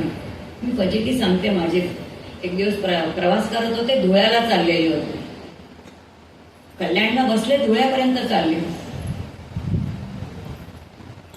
गाडीमध्ये बसले, ज्या ठिकाणी बसले होते तिथे 6 जणांचा तो कुपी होती, छोटासा डब्बा, आणि थंडी प्रचंड होती. तापमान जवळजवळ त्या दिवशी 2 होते. एवढी थंडी तर आपल्याला मुंबईकरांना माहितीच नाही. 2 थंडी आपल्या मुंबईकरांना माहिती नाही. कुठेतरी एक स्वेटर अंगामध्ये होता, पण त्या स्वेटरनी काही थंडी भागत नव्हती. आणि मग बघितलं आजूबाजूला कोणी 1-2 जण होते, बाकी कोणी नव्हतं. अजून ब्लँकेट तसेच शिल्लक होते. थंडी काही सहन होईना. मग असं वाटलं की एखादं ब्लँकेट घ्यावं आपण, नाहीतरी बाजूलाच पहिलाच होता आणि त्यामुळे तिथे टीसी होता. टीसीला विचारलं इकडे कोणी येणार आहे का. टीसी म्हणाला छे इथे काही कोणी येणार नाही. टीसीने नाही म्हटल्याबरोबर मनाने अशी उसळी मारली आणि आता कोणी येणार नाही, तर आता आपण ते ब्लँकेट घ्यायला काय हरकत आहे, म्हणून ते ब्लँकेट उचललं. आणि आता ब्लँकेट घेतल्यानंतर मनाने काय आता मला थंडी कमी वाजेल, मला थंडी कमी वाजली की मला बरं वाटेल, याचा अर्थ थंडीपासून माझं निवारण होईल. आणि म्हणून ते ब्लँकेट उचललं आणि ते पांघरायला गेले आणि तेवढ्यात आतूनच कळलं की जे माझं नाही, ज्याच्यावरती माझा अधिकार नाही, जे दुसऱ्या कोणाचं तरी आहे ते घेण्याचा अधिकार माझा आहे का, आहे का. लक्षात घ्या. 6 जणांचं जर आहे तिथे कोणीही केव्हाही येऊ शकतं. जो येईल त्याचं ते आहे. जे माझ्या प्रारब्धामध्ये माझं नाही आहे तरी सुद्धा मला थंडी वाजते, म्हणून मी ते ब्लँकेट घेण्याची इच्छा मला होणं म्हणजे मलदोष आहे. लक्षात येईल. इतकी वर्ष नामसाधना करतोय तरी सुद्धा जीवाच्या चित्तातला मलदोष जात नाही. लक्षात घे, नाही जात. आपल्याला असं वाटतं आपल्या चित्तातले दोष गेले, ते जात नाही. ते आत असे दबा मारून बसलेले असतात. कधी उसळून येते आपल्याला सांगता येत नाही. आणि मग मलदोष निवारण जर मी नाम घेत असेल तर त्या नामाचा जो नामी आहे तोच आपल्याला वाचवतो आणि तो सांगतो बाई थांब आता इथेच. मग शम आणि दम लगेच साध्य होतं. मला एका क्षणामध्ये थंडी गेली, इतकं समाधान झालं की त्या समाधानाने झोप लागली. लक्षात की जी ब्लँकेट घेऊन झोप लागली नसती. लक्षात येईल की एक चूक माणसाची जी असते, किती सावध राहावं लागतं प्रत्येक कर्मामध्ये आपल्याला. इतकं जर आपण सावध राहू शकलो, त्याला समर्थ म्हणतात सावध साक्षेपी आणि दक्षता या तात्काळाची मोक्ष. आणि म्हणून हे कसं आहे तर ते सर्व व्याधी निवारणम, सख दुःख निवारणम, मलदोष निवारणम. पुढे म्हटले विक्षेप दोष निवारणम. विक्षेप म्हणजे मनाचं चांचल्य, ते एका ठिकाणी राहतच नाही. फुलपाखरू इकडून तिकडे फिरतच असतं. तसं मन सगळीकडे फिरतं. विक्षेप, मन स्वस्थ का राहत नाही. शास्त्र असं म्हणतं चित्त शुद्ध नाही कारण कर्म शुद्ध नाही. ज्या वेळेला माझी कर्म शुद्ध होती, शुद्ध कर्म याचा अर्थ कर्तव्य कर्म चोख करणं, नुसतं कर्तव्य कर्म चोख करणं नाही, चोख केलेली कर्तव्य कर्म ईश्वराला समर्पित करणं. तो करणारा मी त्याचा आहे, त्यांनी मला दिलेलं कर्म आहे, त्याच्यासाठी मला करायचंय, त्याला समर्पित करायचंय. हे सगळ्या जेव्हा अंतरंगामध्ये प्रत्येक क्रियेच्या अशा प्रकाराने प्रक्रिया घडतील तेव्हा चित्त शुद्ध होईल. चित्त शुद्ध झालं की शुद्ध तत्वाची ओढ लागेल. मग मला काही उपासना करावीशी वाटेल, मग मी महाराजांच्या पायी बसेल, मग महाराजांना काहीतरी देईन, महाराजांना हार घालीन, महाराजांना काय देईन, सुरुवातीची काय फुलं देईन आपल्याला माहिती. पहिल्यांदा झेंडूचीच असतात. मग कधीतरी कळतं की नाही त्या परमात्म्याला सुगंधी फुलं द्यायची असतात. हे नंतर कळेल. लक्षात. म्हणजे जोपर्यंत चित्त शुद्ध नाही, वेदवित निष्काम कर्मांनी मलदोष जातो. आणि वेदविहित निष्काम उपासनेने विक्षेप दोष जातो. विक्षेप दोषाचा तर मनाचं चांचल्य इतकं पळतं, इकडे तिकडे तिकडे इकडे तिकडे इकडे, ते पळतच असतं. आम्हाला वाटतं आमच्या हातामध्ये माळे म्हणून आम्ही नाम घेतो, पण ते नाम त्याच्यापर्यंत पोचतं का हो? आम्ही स्वस्थ बसलेलं त्याच्यापर्यंत नाही पोचत, तर इकडे तिकडे जाताना घेतलेलं कसं काय पोचलं? नाही ना पोचणार. म्हणून आपण कसं नाम घेतलं पाहिजे? आमच्या परमपूज्य मंदाताई म्हणतात, एकदाच नाम घ्या, एकदाच. शरीरावरती 3.25 कोटी रंध्र आहेत, एक नाम घेतलं ना तर 13 कोटी नामाच्या इतकं परिपूर्ण आहे. एका नामाने सुद्धा तुम्ही तरले जातात. काही त्याच्या माळा करायची गरज नाहीये, पण समजून घेऊन कशासाठी करायचंय आणि का करायचंय आणि किती समर्पित भावनेने करायचं. मी यासाठी सांगितलं, विक्षेप दोष, मनाचं चांचल्यच गेलं. आता उपासनेने ज्याची उपासना करतोय ना त्याचं इतकं मनाला ओढ लागते की सुरुवातीला मन त्याच्यापासून पळत होतं, पण आता बाहेर जाताना अरे महाराज मी जाऊन येतो बरं का. बेलसरे गुरुजी म्हणतात, मी महाराजांना सांगायचो मी जाऊन येतो बरं का महाराज. घरी आले की म्हणायचे, महाराज मी जाऊन आलो बरं का. महाराज पत्र आले, तुम्हाला वाचून दाखवू? महाराज मला हे करायचे, करून दाखवू? महाराज आज घरी केले, तुम्हाला प्रसाद दाखवू? याचा अर्थ मनाचं भरकटणं संपणं, मनाचा संकल्प विकल्प संपला, मनाचं रूपांतर चित्तामध्ये झालं. आणि चित्त म्हणजे अवधारणात्मक वृत्ती सच्चित्त. आता त्याचं परिवर्तन जेव्हा चित्तात होतं तेव्हा चित्ताचा एक गुण असा आहे की ते त्याला धरूनच ठेवतं. आता ते मन किंवा ते चित्त महाराजांना सोडून कुठं जात नाही. मनाचं रूपांतर चित्तामध्ये घडलं. कशाने? वेदविहित निष्काम उपासना. आपली उपासना निष्काम असते का सांगावं? कुठेतरी वाटत असतं ना, एवढं नाम घेतोय, घरातलं काहीतरी व्हावं. इतकी सगळे घरामध्ये आपल्या येणारे काय, आपल्याला प्रपंचामध्ये तडाखे येतच असतात, ते जरा तडाखे कमी व्हावेत. कुठेतरी वाटतं की नाही आपल्याला आतमध्ये, पण एवढं वाटलं तरी लक्षात ठेवायचं की आपण त्याच्यापासून खूप दूर आहोत. आणि म्हणून नाही, काही मागणार नाही महाराज, नाही आम्ही फक्त प्रेमाने तुमचं नाव घेऊ, फक्त प्रेमाने तुमच्या प्राप्तीसाठीच नाम घेऊ. असं कधीतरी निर्णयच व्हायला पाहिजे आपल्याला की परमात्म्यासाठीच मला नाम घ्यायचे, बाकी कशासाठी पण नाही. असा जेव्हा पक्का निर्णय होईल ना तेव्हा मग आपलं विक्षेप दोष जातो. सांगितलंय पुढे म्हटलंय काय, किती पाप आपल्या हातून घडतात. नारदांना ब्रह्मदेव सांगताय की नाम घेणाऱ्याच्या हातून किती पाप घडतात. कायिक, वाचिक, मानसिक पाप निवारणम. कायिक पाप किती करत असतो? रस्त्याने चाललेलो असतो, गर्दी असते, गर्दीमध्ये सगळ्यांना हाताने ढकलतो आणि आम्ही जातो पुढे. त्या इतक्या जोराने ढकललेलं असतं, कोणीतरी आडवं पडतं. ते कोण पडले थोडं बघायला आपल्याला वेळ नाही. आणि रस्त्याने चाललेलो, पायाखाली किती जीव झुंजती जाणार आहेत, आपलं भानही नसतं. आम्ही भागवत ऐकतो, आम्ही जडभरताची कथा ऐकतो, ते जडभरत चालतायत घरामध्ये, माझ्या पायाखाली मुंगी येणार नाही बघतायत. आणि आम्ही चालताना काय काय येतं आमच्या पायाखाली, विचार करतो. काही पाप घडतंय मनाने, काय ह्याला एवढं मोठं मिळालं, मला काहीच मिळालेलं नाही, याला एवढं सगळं, मला काहीच नाही. सतत तुलना, सतत तुलना, याचा अर्थ द्वेष चालूच आहे. काय आहे की नाही आपलं सांगा? मानसिक पाप आहे, कायिक, वाचिक, मानसिक, अखंड आपलं जे आहे ते कुठेतरी पाप. याचा अर्थ लौकिकाचं खोटं बोलणं वगैरे असलं पाप वेद मानत नाही बरं का. वेदांनी एकच पाप मान्य केले, ते म्हणजे स्वरूपापासून स्थिती खाली ढळणं, याला पाप म्हटलेलं आहे. माझी वृत्ती राम सोडून किंवा आत्मस्वरूप सोडून माझ्या स्वरूपापासून जेव्हा ती विषयांच्या माध्यमातून बाहेर जाते तेव्हा त्याला वेदांनी पाप म्हटलेलं आहे. आता आपल्याला स्वतःला तपासल्यानंतर लक्षात येईल 24 तासापैकी आपण अखंड पापीच असतो. स्वरूपामध्ये कुठे स्थिती असते? वृत्ती स्वरूपामध्ये आहे का आपली? याचं उत्तर नाही आहे. याचा अर्थ काही वाचिक मानसिक पाप आम्ही सतत करतच आलेलो आहोत, पण आम्हाला वाटतं का की आम्ही पाप करतोय? नाही वाटत. पण ते पाप नाहीच होतं नामाने, असं या ठिकाणी ब्रह्मदेव सांगतायत. पुढे म्हटले आवरण दोष निवारण.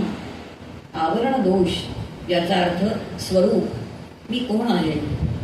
मला अजून वाटते की मी जन्माला आलेली आहे, मी आता वृद्ध झालेली आहे, आता मला 17वं वर्ष लागलेलं आहे, आता हळूहळू काय माझे अवयव काम करत नाही आहे, आणि आता मला जायची तयारी करायची आहे. हा भाव आपल्या प्रत्येकाच्या मनात आहे की नाही? जोपर्यंत हा भाव आहे तोपर्यंत आपल्यामध्ये आवरण दोष आहे. कधीतरी कळलं पाहिजे. आम्ही गीतेचा किती अभ्यास केला, त्या गीतेमधला सांख्य योगाचा अभ्यास केला. ना भावो विद्येतो श्लोक पाठ आहे आपल्या सगळ्यांचा. जे भावयुक्त असतं ते अभावामध्ये कधीच जात नाही आणि जे अभावामध्ये असतं ते कधी भाव असतच नाही. याचा अर्थ जर मी आज कसं आलेलो आहे भाव, याचा अर्थ माझा प्रभाव झालेला आहे, याचा अर्थ मी निर्माण झालेली आहे.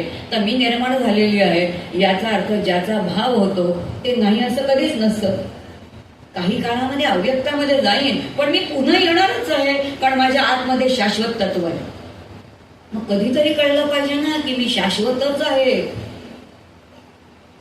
माणसाची जीर्णाने माझे कपडे मी बदलते, इथे फक्त गीतेमध्ये म्हणते, पण हा विचार तर मनामध्ये रुजला पाहिजे ना की शाश्वत मी आहे. मी माझा हा देह सोडेन पण मी नवीन धारण करणाराच आहे. त्यामुळे मला नाश कधीच नाही. आणि म्हणून मला खूप कृष्णाची पण ओढ आहे, मला रामाची पण ओढ आहे, कारण मी द्वापारामध्ये सुद्धा होते. आणि मी कुठे होते तर मी त्या युगामध्ये पण होते. मला त्या हिरण्यकश्यपूची कथा प्रल्हादाची सुद्धा आवडते, कारण तेव्हाही मी होते, कारण सनातन तत्व तेच होतं. हो, ते बदलले कुठे? माझा बहिरंगातला प्राविर्भाव, जो आविर्भाव आहे तो बदललेला. आणि म्हणून जे काही आहे जे नाही असं कधी होतच नाही. काही ठराविक काळापुरतं अव्यक्तामध्ये जातं. जसं आपण बघतो की रेल्वेतून प्रवास करतो, डोंगरावरती भरपूर गवत असतं, हिरवगार आपल्याला ते दिसतं जून जुलै महिन्यामध्ये. तेच मे महिन्यामध्ये गेलं तर सगळं निघून गेलेलं दिसतं.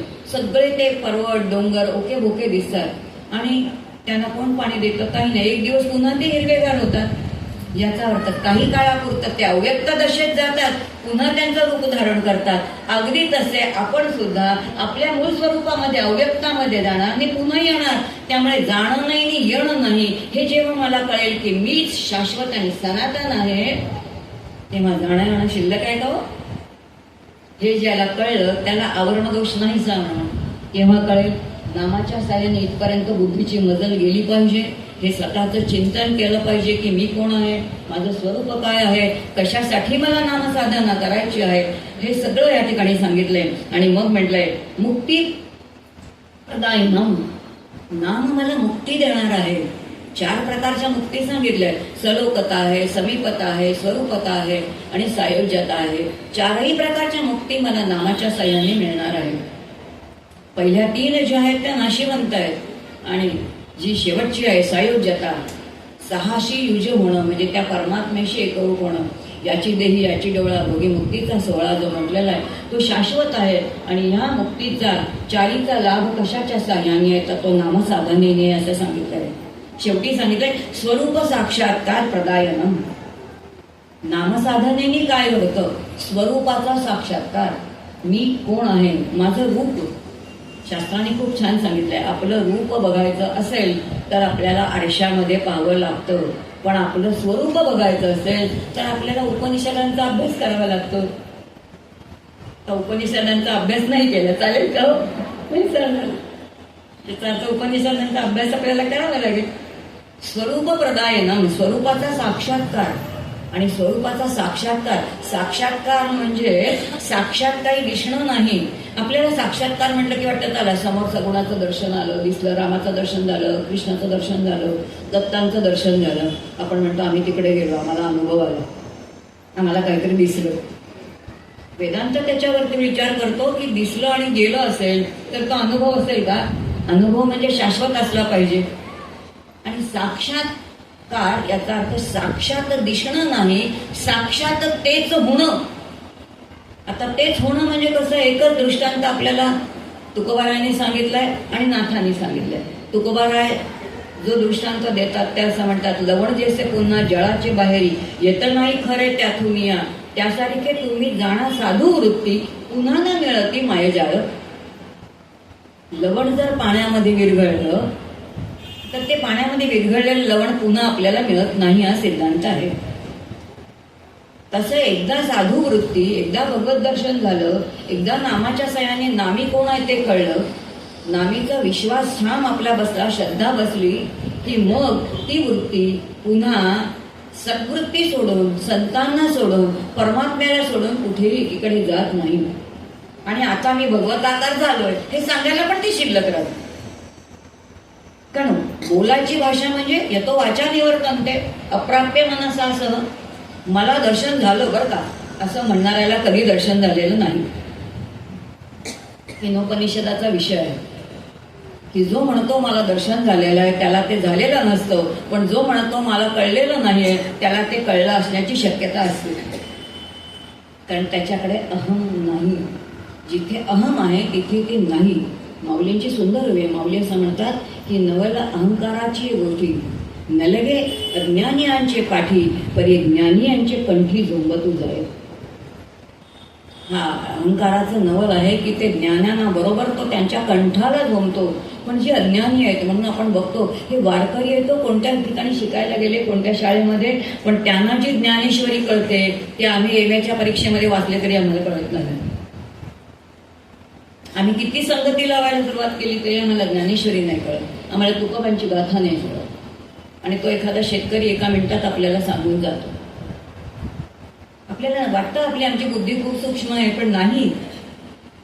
आपली तेवढी बुद्धी तेवढी सूक्ष्म होत नाही, कारण ती लौकिकामध्ये स्थूलामध्येच रंगलेली असं सांगेल. आणि म्हणून स्वरूप साक्षात्कार प्रदायनम एवढ्या नामाच्या शक्ती आहेत. आणि अशा श्रद्धेने जर नाम घेतलं तर ते नाम कसं आहे तर ते आपल्याला अत्यंत तारून देणार आहे असं सांगितलं.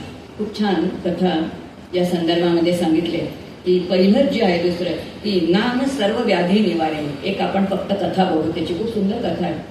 कथा कबीरांची कथा आहे, फार सुंदर आहे, मला फार आवडते ती कथा. आणि ती मूळ जर कोणी ऐकली असेल तर ती चंद्रशेखर महाराजांनी सांगितली. नामसाधनेचं महत्व काय आहे ते पण सांगून टाकते. होमवर्क सगळ्यांना तिकडे जाऊन ऐका म्हणजे कळेल की नामसाधना कशा प्रकाराने काम करते. ते असं म्हणतात की एक दिवस त्या काळामध्ये कबीरांचा काळ होता आणि कबीर तेव्हा काशीला होते. आणि कबीरांचा मुलगा कमाल जो आहे तो 6 वर्षाचा मुलगा आहे. 6 वर्षाचा कमाल आहे. आणि तो बघायचा की बाबांकडे अनेक भक्त यायचे. आणि जेव्हा भक्त यायचे तेव्हा कबीर महाराज त्यांच्यावरती अनुग्रह करायचे, डोक्यावरती हात ठेवायचे आणि नाम द्यायचे. आणि नाम दिल्यानंतर कोणी आजारी असायचं, कोणाचं त्या नामाच्या सहाय्याने ते बरे पण व्हायचे. आणि मग ते पुन्हा यायचे आणि सांगायचे की आम्ही बरे झालो, आम्ही नाम करतो, साधना करतोय. हे सगळं तो लहानपणापासून मुलगा बघतोय. कमाल मी हे लहानपणापासून बघितलेलं आहे. ते बघितलेलं असणारा तो कमाल एक दिवस त्या काशीला गंगेच्या किनारी खेळत होता. त्याच्याकडे समवयस्क मुलं होती, 5-6 मुलं, आणि ते विटीदांडू खेळत होते. त्यावेळेला त्यांनी बघितलं की गावातून एक सावकार आला होता. मोठा सावकार, धनाढ्य माणूस, पालखीमध्ये बसलेला, मस्तकावरती त्याच्या छत्र एखाद्या राजासारखं, बाजूला सगळा जथ्थाच्या जथ्था सगळा. आणि तो तिथे आलेला त्यांनी बघितलं. त्याला कौतुक वाटलं की काय आहे सगळं. आणि ते सगळा तो जो काही त्यांचा तो लवा जमा आहे तो त्या गंगेच्या दिशेने आलेला त्यांनी पाहिला.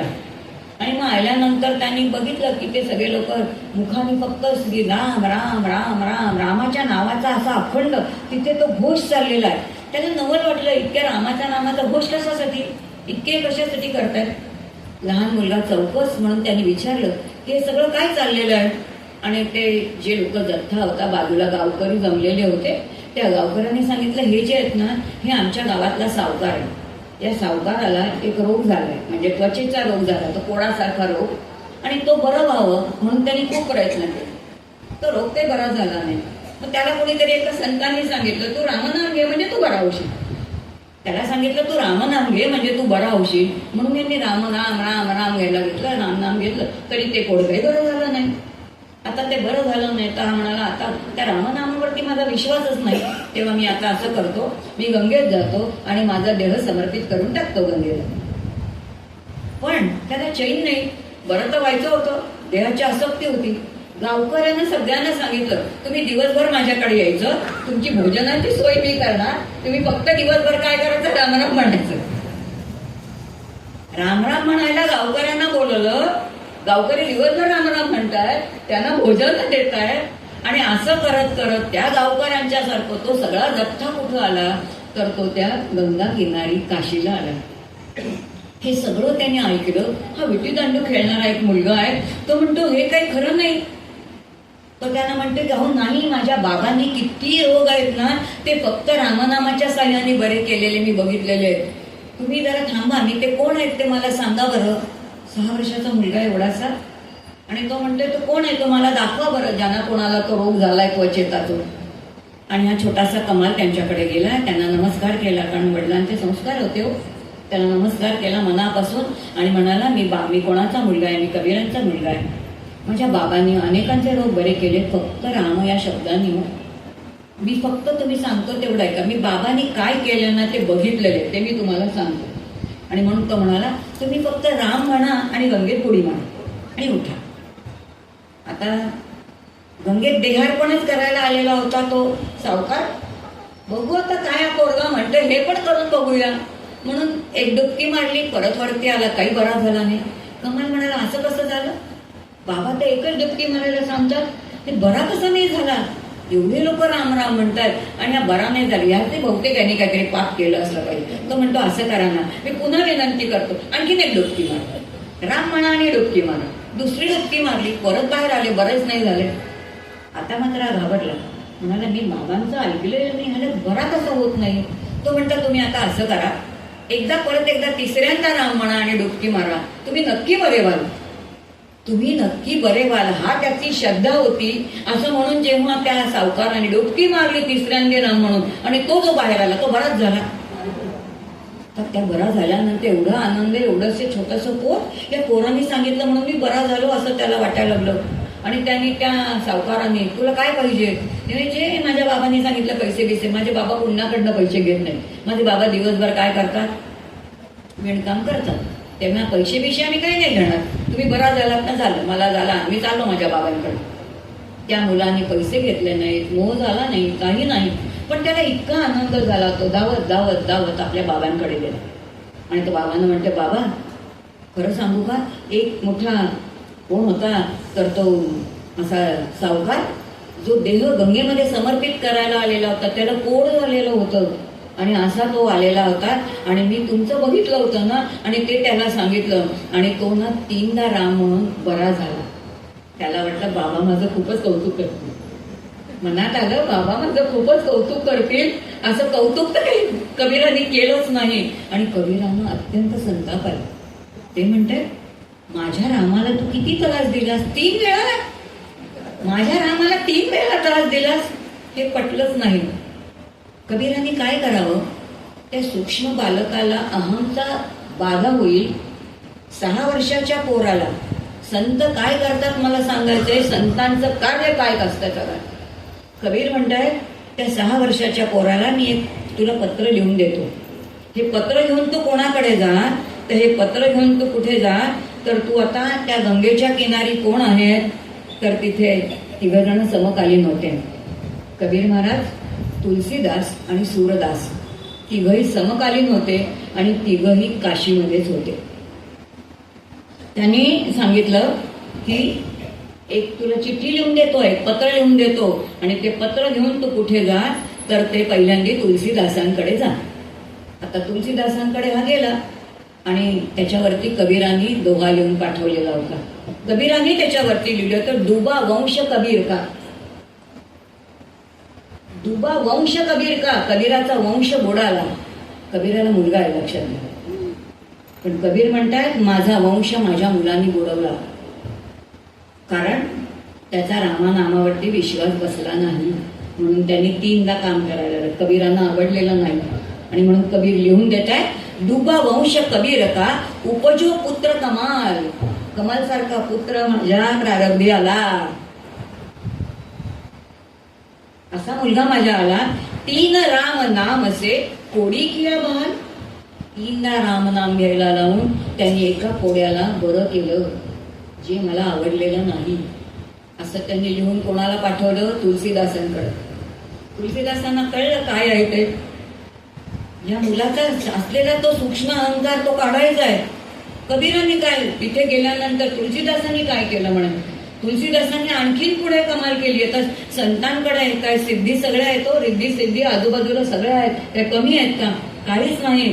त्यांनी आणखीन काय केलं तर तुलसीदासाने एक हंडा घेतला, हंड्यामध्ये गंगेचं जल भरलं आणि कर्मधर्म संयोगाने तिथे 500 महारोगी मृत्युमुखी पडलेले होते.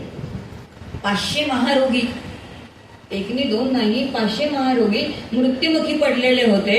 कबीरांनी ते गंगाजल घेतलं. त्या गंगेच्या त्या घागरीमध्ये फक्त एका तुळशी दलावरती राम असं एकाच अक्षर लिहिलं. एक तुळशी दलावरती राम असं अक्षर लिहिलं आणि ते त्या कळशीमध्ये टाकलं.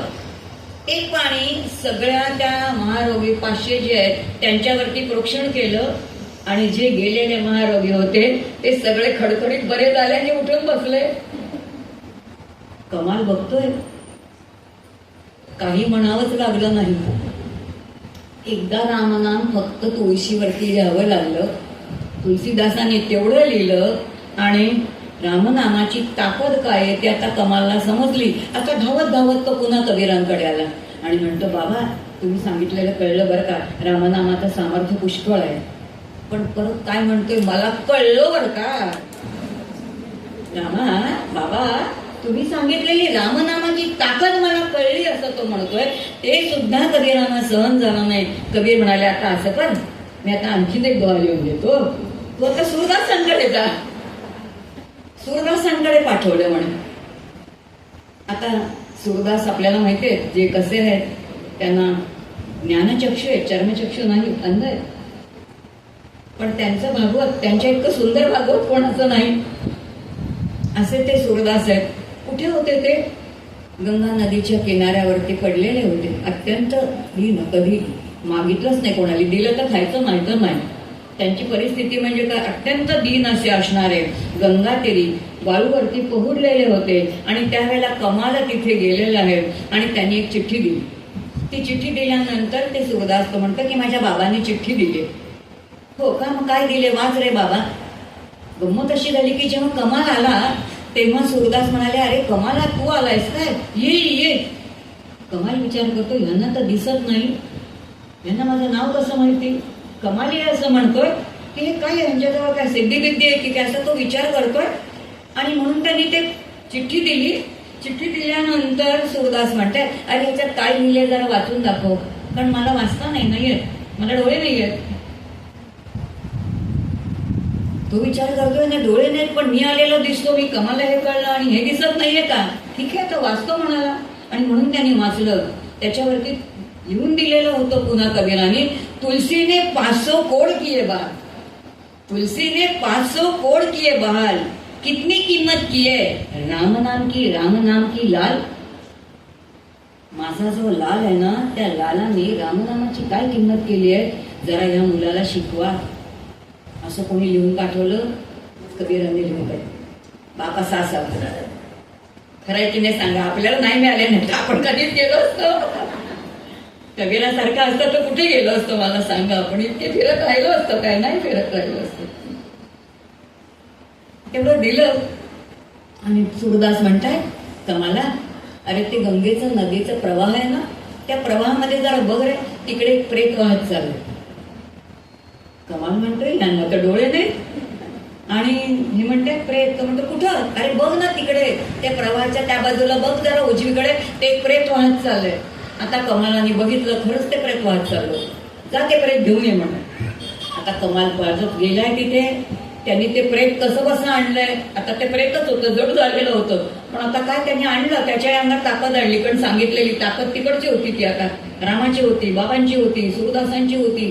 त्यांनी ते प्रेत त्या वाळूवरती आणलं किनाऱ्यावरती.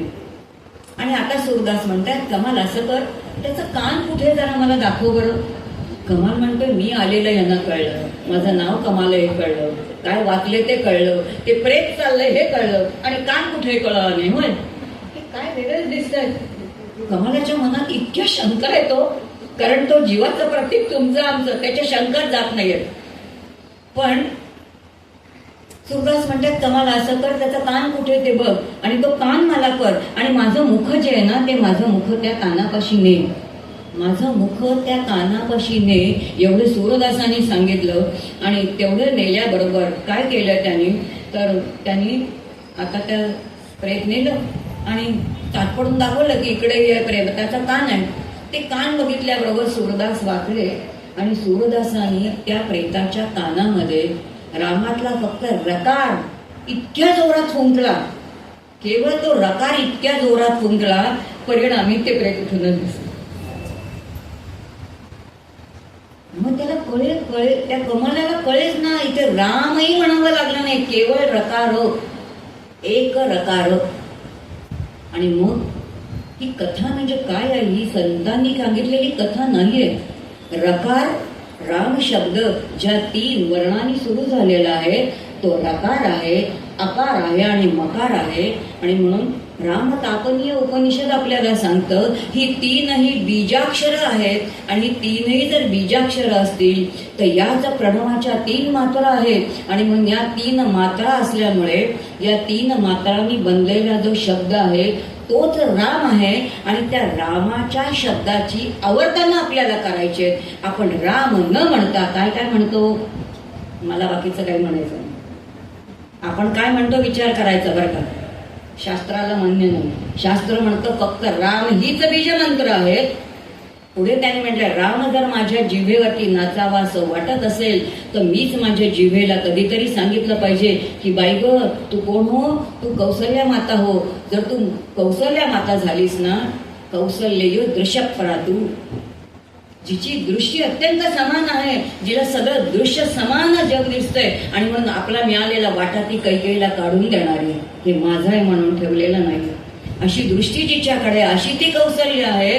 त्या कौशल्याचे दोष, ती सगळीकडे समान दृष्टी बघण्याची जर मला ती दृष्टी आली तर ती माझी जिव्हा कौशल्य होईल. आणि त्या जिव्हेवरती राम नामाचं बालक खेळू शकेल. काय करायला हवंय मला? लक्षात येईल की मला काय माझ्या जिव्हेवरती कशा प्रकारचा संस्कार करावा लागेल.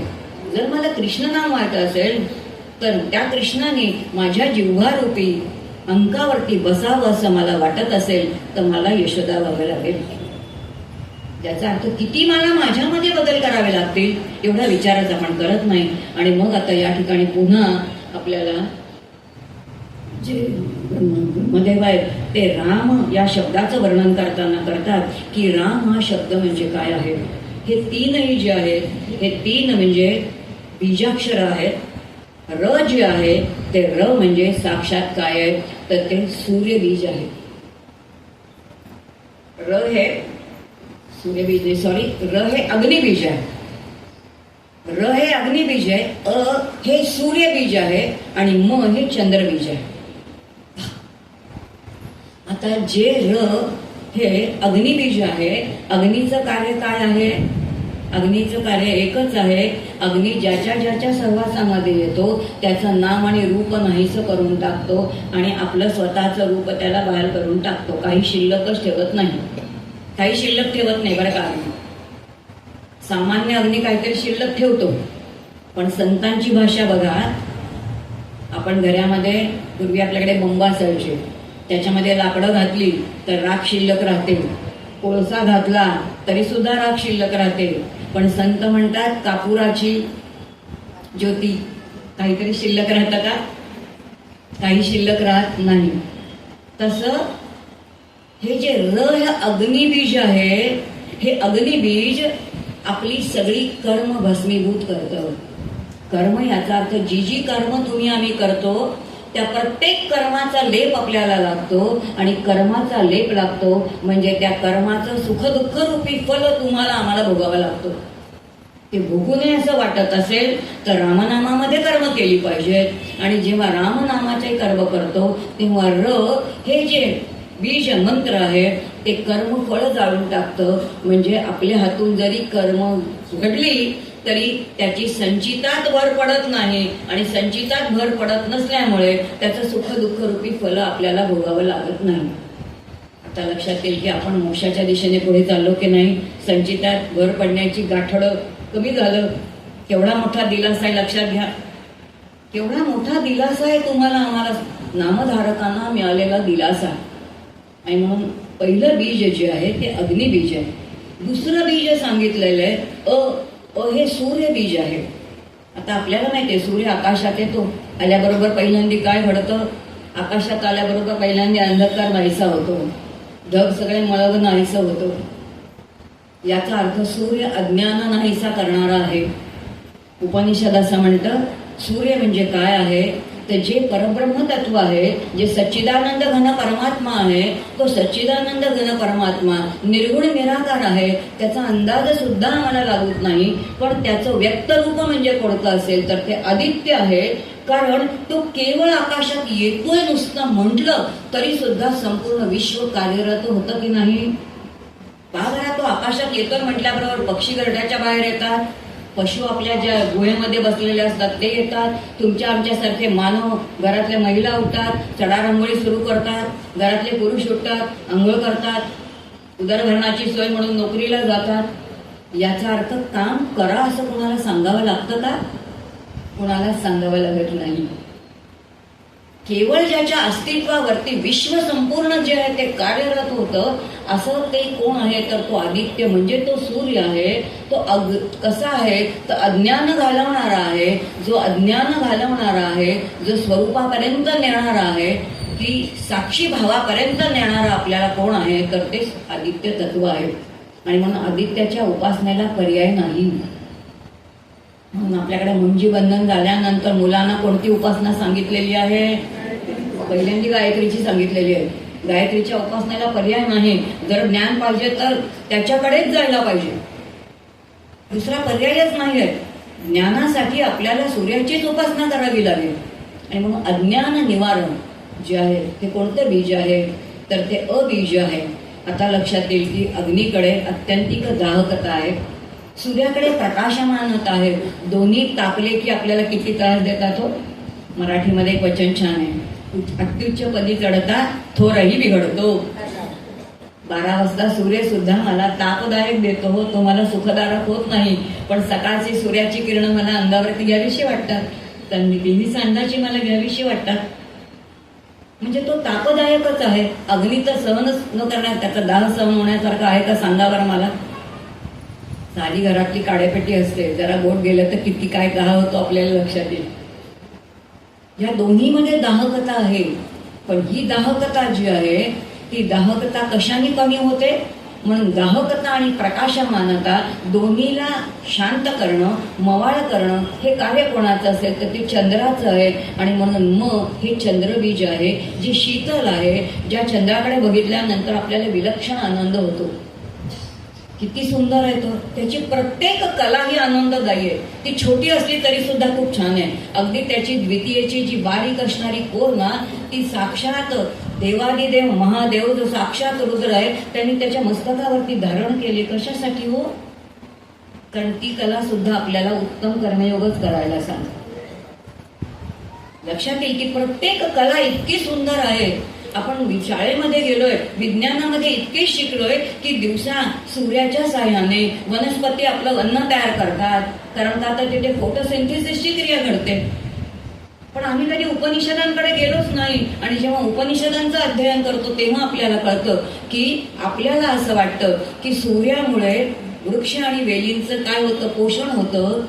उपनिषद त्याच्याही मुळाशी जातं आणि सांगतं वृक्ष, झुडपं, फुलं, वेली कोणामुळे टिकतात? मुळांमुळे टिकतात. आणि मुळांचं पोषण कोण करतं तर चंद्राची किरण करतात. याचा अर्थ तुम्हाला मला धान्य मिळतंय, फळं मिळतायत, फुलं कोणामुळे मिळतंय? त्या चंद्रामुळे मिळतंय हो. आणि त्याचं बीज मंत्र कोणता आहे? त्याचा तो आहे. आणि म्हणून ह्या संपूर्ण राम ह्या एका 3 वर्णांच्या मध्ये संपूर्ण विश्वाचं सामर्थ्य साठवलेलं आहे. नवे नवे तुमच्या आमच्या सगळ्या गरजा, अन्न, वस्त्र, निवारा निसर्गातच आहे तो. केवढे भोग त्या विधात्याने आपल्यासाठी केले. कशासाठी केले? कारण तुमच्या आमच्या वासना होत्या म्हणून आम्ही आलो. हे सगळे आपल्या वासना पूर्ण व्हाव्यात म्हणून त्या विधात्याने एवढी विश्वाची निर्मिती केली आपल्या वासनांचा शमन करण्यासाठी. एवढा तो करुणासागर आपल्यासाठी करुणा करतो आणि कृपा करतो. तरी सुद्धा आपल्याला वाटतं तो आपल्यासाठी काय करतो? आम्ही त्याचं काहीतरी करतो. आम्ही त्याचं काही करू शकत नाही. त्याचं जे काही करायचंय तो आपलं करतो, आम्ही नाही त्याचं काही करू शकत. काय विचार उपनिषदांचा लक्षात येईल? बोलत आम्ही विचार. म्हणून राम शब्द हा शब्द कसा आहे की एक काय आहे तर एक अग्निबीज आहे, एक सूर्यबीज आहे, एक चंद्रबीज आहे. याच काय तर प्रणवाच्या 3 मात्रा आहेत आणि या 3 शब्दांनी त्यातला केवळ रकार जो आहे तो सूरदासाने त्या प्रेताच्या कानामध्ये जो आहे तो फुंकलेला आहे आणि परिणामी ते प्रेत उठलं आणि आता कमालाला रामनामाची महती कळली आणि आता तो फक्त गेला. त्यांनी तिथे सूरदासांना साष्टांग वंदन घातलंय आणि आपल्या पित्याला वंदन घातलंय. आता तो बोलतच नाही, मला कळलं वगैरे असं काही नाही. 6 वर्षाच्या पोराला कळलंय बरं. म्हणजे वाणीचा जेव्हा आपण आधार घेतो ना तेव्हा कळत न कळत अहम प्रगटच होतो. लक्षात घ्या, तो आधारही आपला सुटलाच पाहिजे. शेवटच्या टप्प्यावरती सगळे आधार गेले पाहिजेत, तसे त्या कमालाचे सगळे आधार गेलेले दिसतात. आणि मग या उपनिषदांच्या किंवा ही जी कथा ज्या ठिकाणी येते कबीरांच्या चरित्रामध्ये, ती कथा सांगणारे आपल्याकडे जसे वंगलेकर महाराज आहेत जे रामावतार मानले जातात, तसे उत्तरेमध्ये जे रामावतार मानले जाणारे रामसुखदासजी आहेत. त्या रामसुखदासजींनी एक खूप छान दोहा लिहिला संस्कृतमध्ये असणारा. सोहम साधनेच्या संदर्भामध्ये आपल्याकडे जी साधना आहे ते नामसाधनेचा शेवटचा टप्पा आहे सोहम साधना आहे. अगदी सूर्योदयापर्यंत अहम अजपा करिष्ये असा आपल्याला संकल्प सोडायचा आहे. म्हणजे आजच्या सूर्योदयापासून उद्याच्या सूर्योदयापर्यंत, उद्याच्या सूर्योदयापासून पुढच्या सूर्योदयापर्यंत मी अखंड अजपा करणार आहे. म्हणजे माझा अखंड श्वासावाणी जप चालू राहणार आहे आणि तो मी करणार नाहीये. जो जप चालू असणार आहे त्याच्यावरती मी फक्त साक्षी भावाने बघणार आहे, कारण तो अजपा आहे. तिथे काहीच करायचं नाही. म्हणजे नाही, जप नाहीये, सोडून द्यायचं. सगळ्या उपाध्या सोडायच्या, सगळ्या उपाध्या सोडून फक्त मी साक्षी भावाने माझ्या त्या नामाकडे बघायचंय. असा जो संकल्प आहे तोच संकल्प इथे रामसुखदासजी सांगतात आणि त्या म्हणतात सूर्योदय पर्यंतम एकवारम विष्णू नाम चिंतयेत. काय करा, विष्णूचा जो हा अवतार राम आहे ना त्याचं नाव ते स्वतः रामनामच घ्यायचे. पण त्याचं मूळ काय येतं तर विष्णू आहे. पण रामाचं नाव घेतल्याशिवाय व्यापकता येत नाही.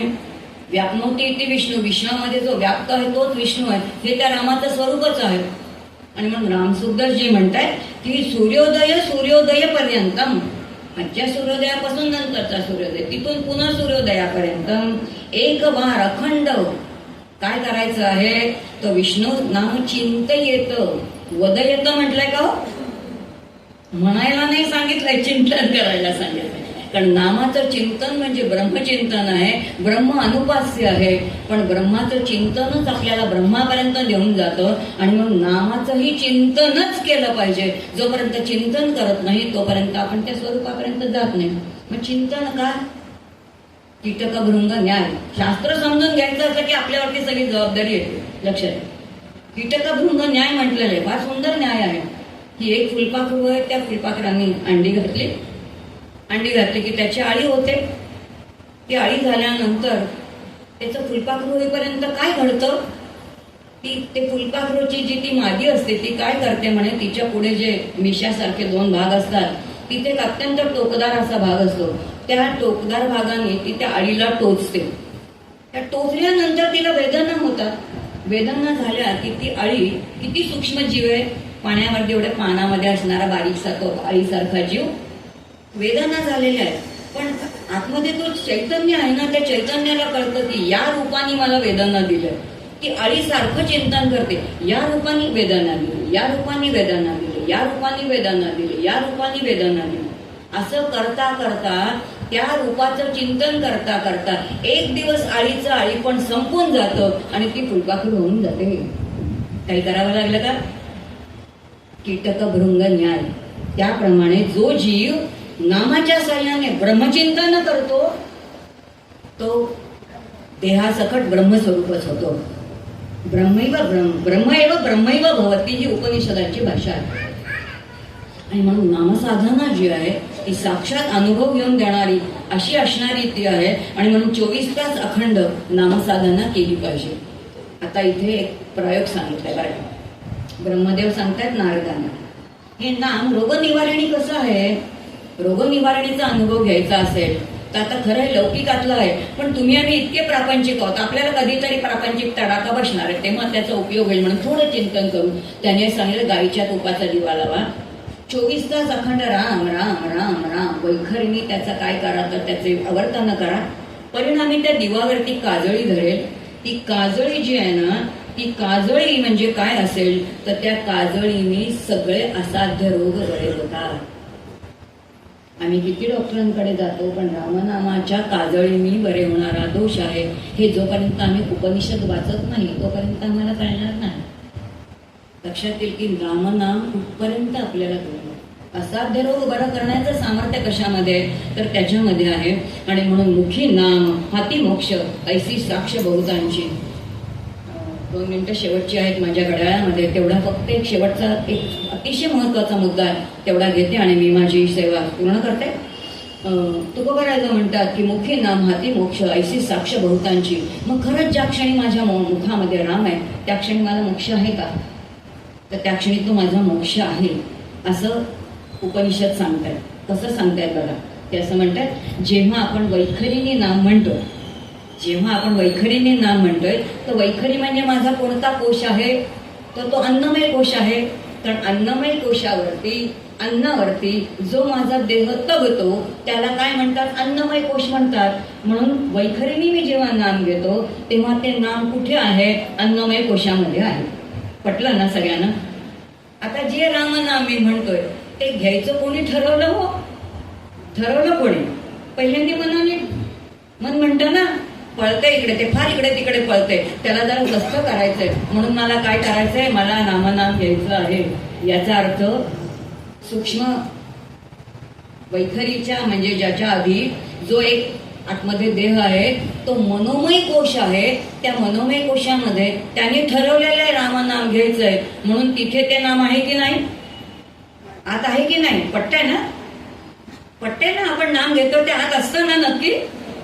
आता लक्षात येईल की मनाचं सामर्थ्य नाही की मी स्वतःच्या बुद्धीने नाम घेईन.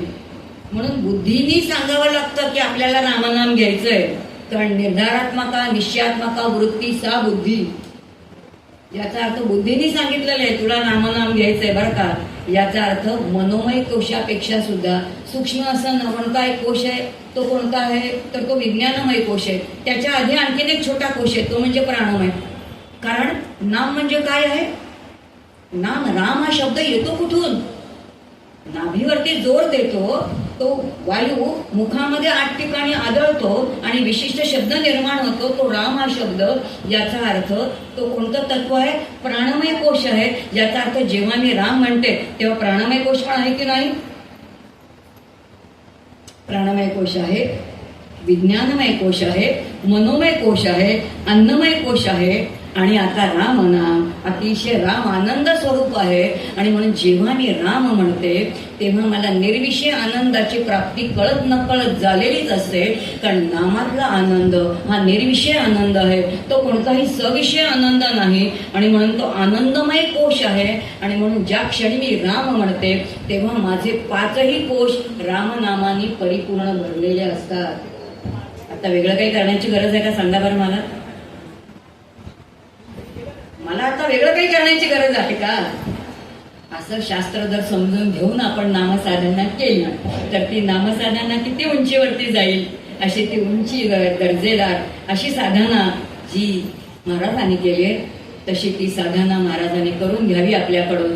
आणि ते आनंद स्वरूप आहेत त्यांनी त्यांच्यासारखं आनंद स्वरूप तुम्हाला आम्हाला करावं अशी त्यांच्या चरणी प्रार्थना करते.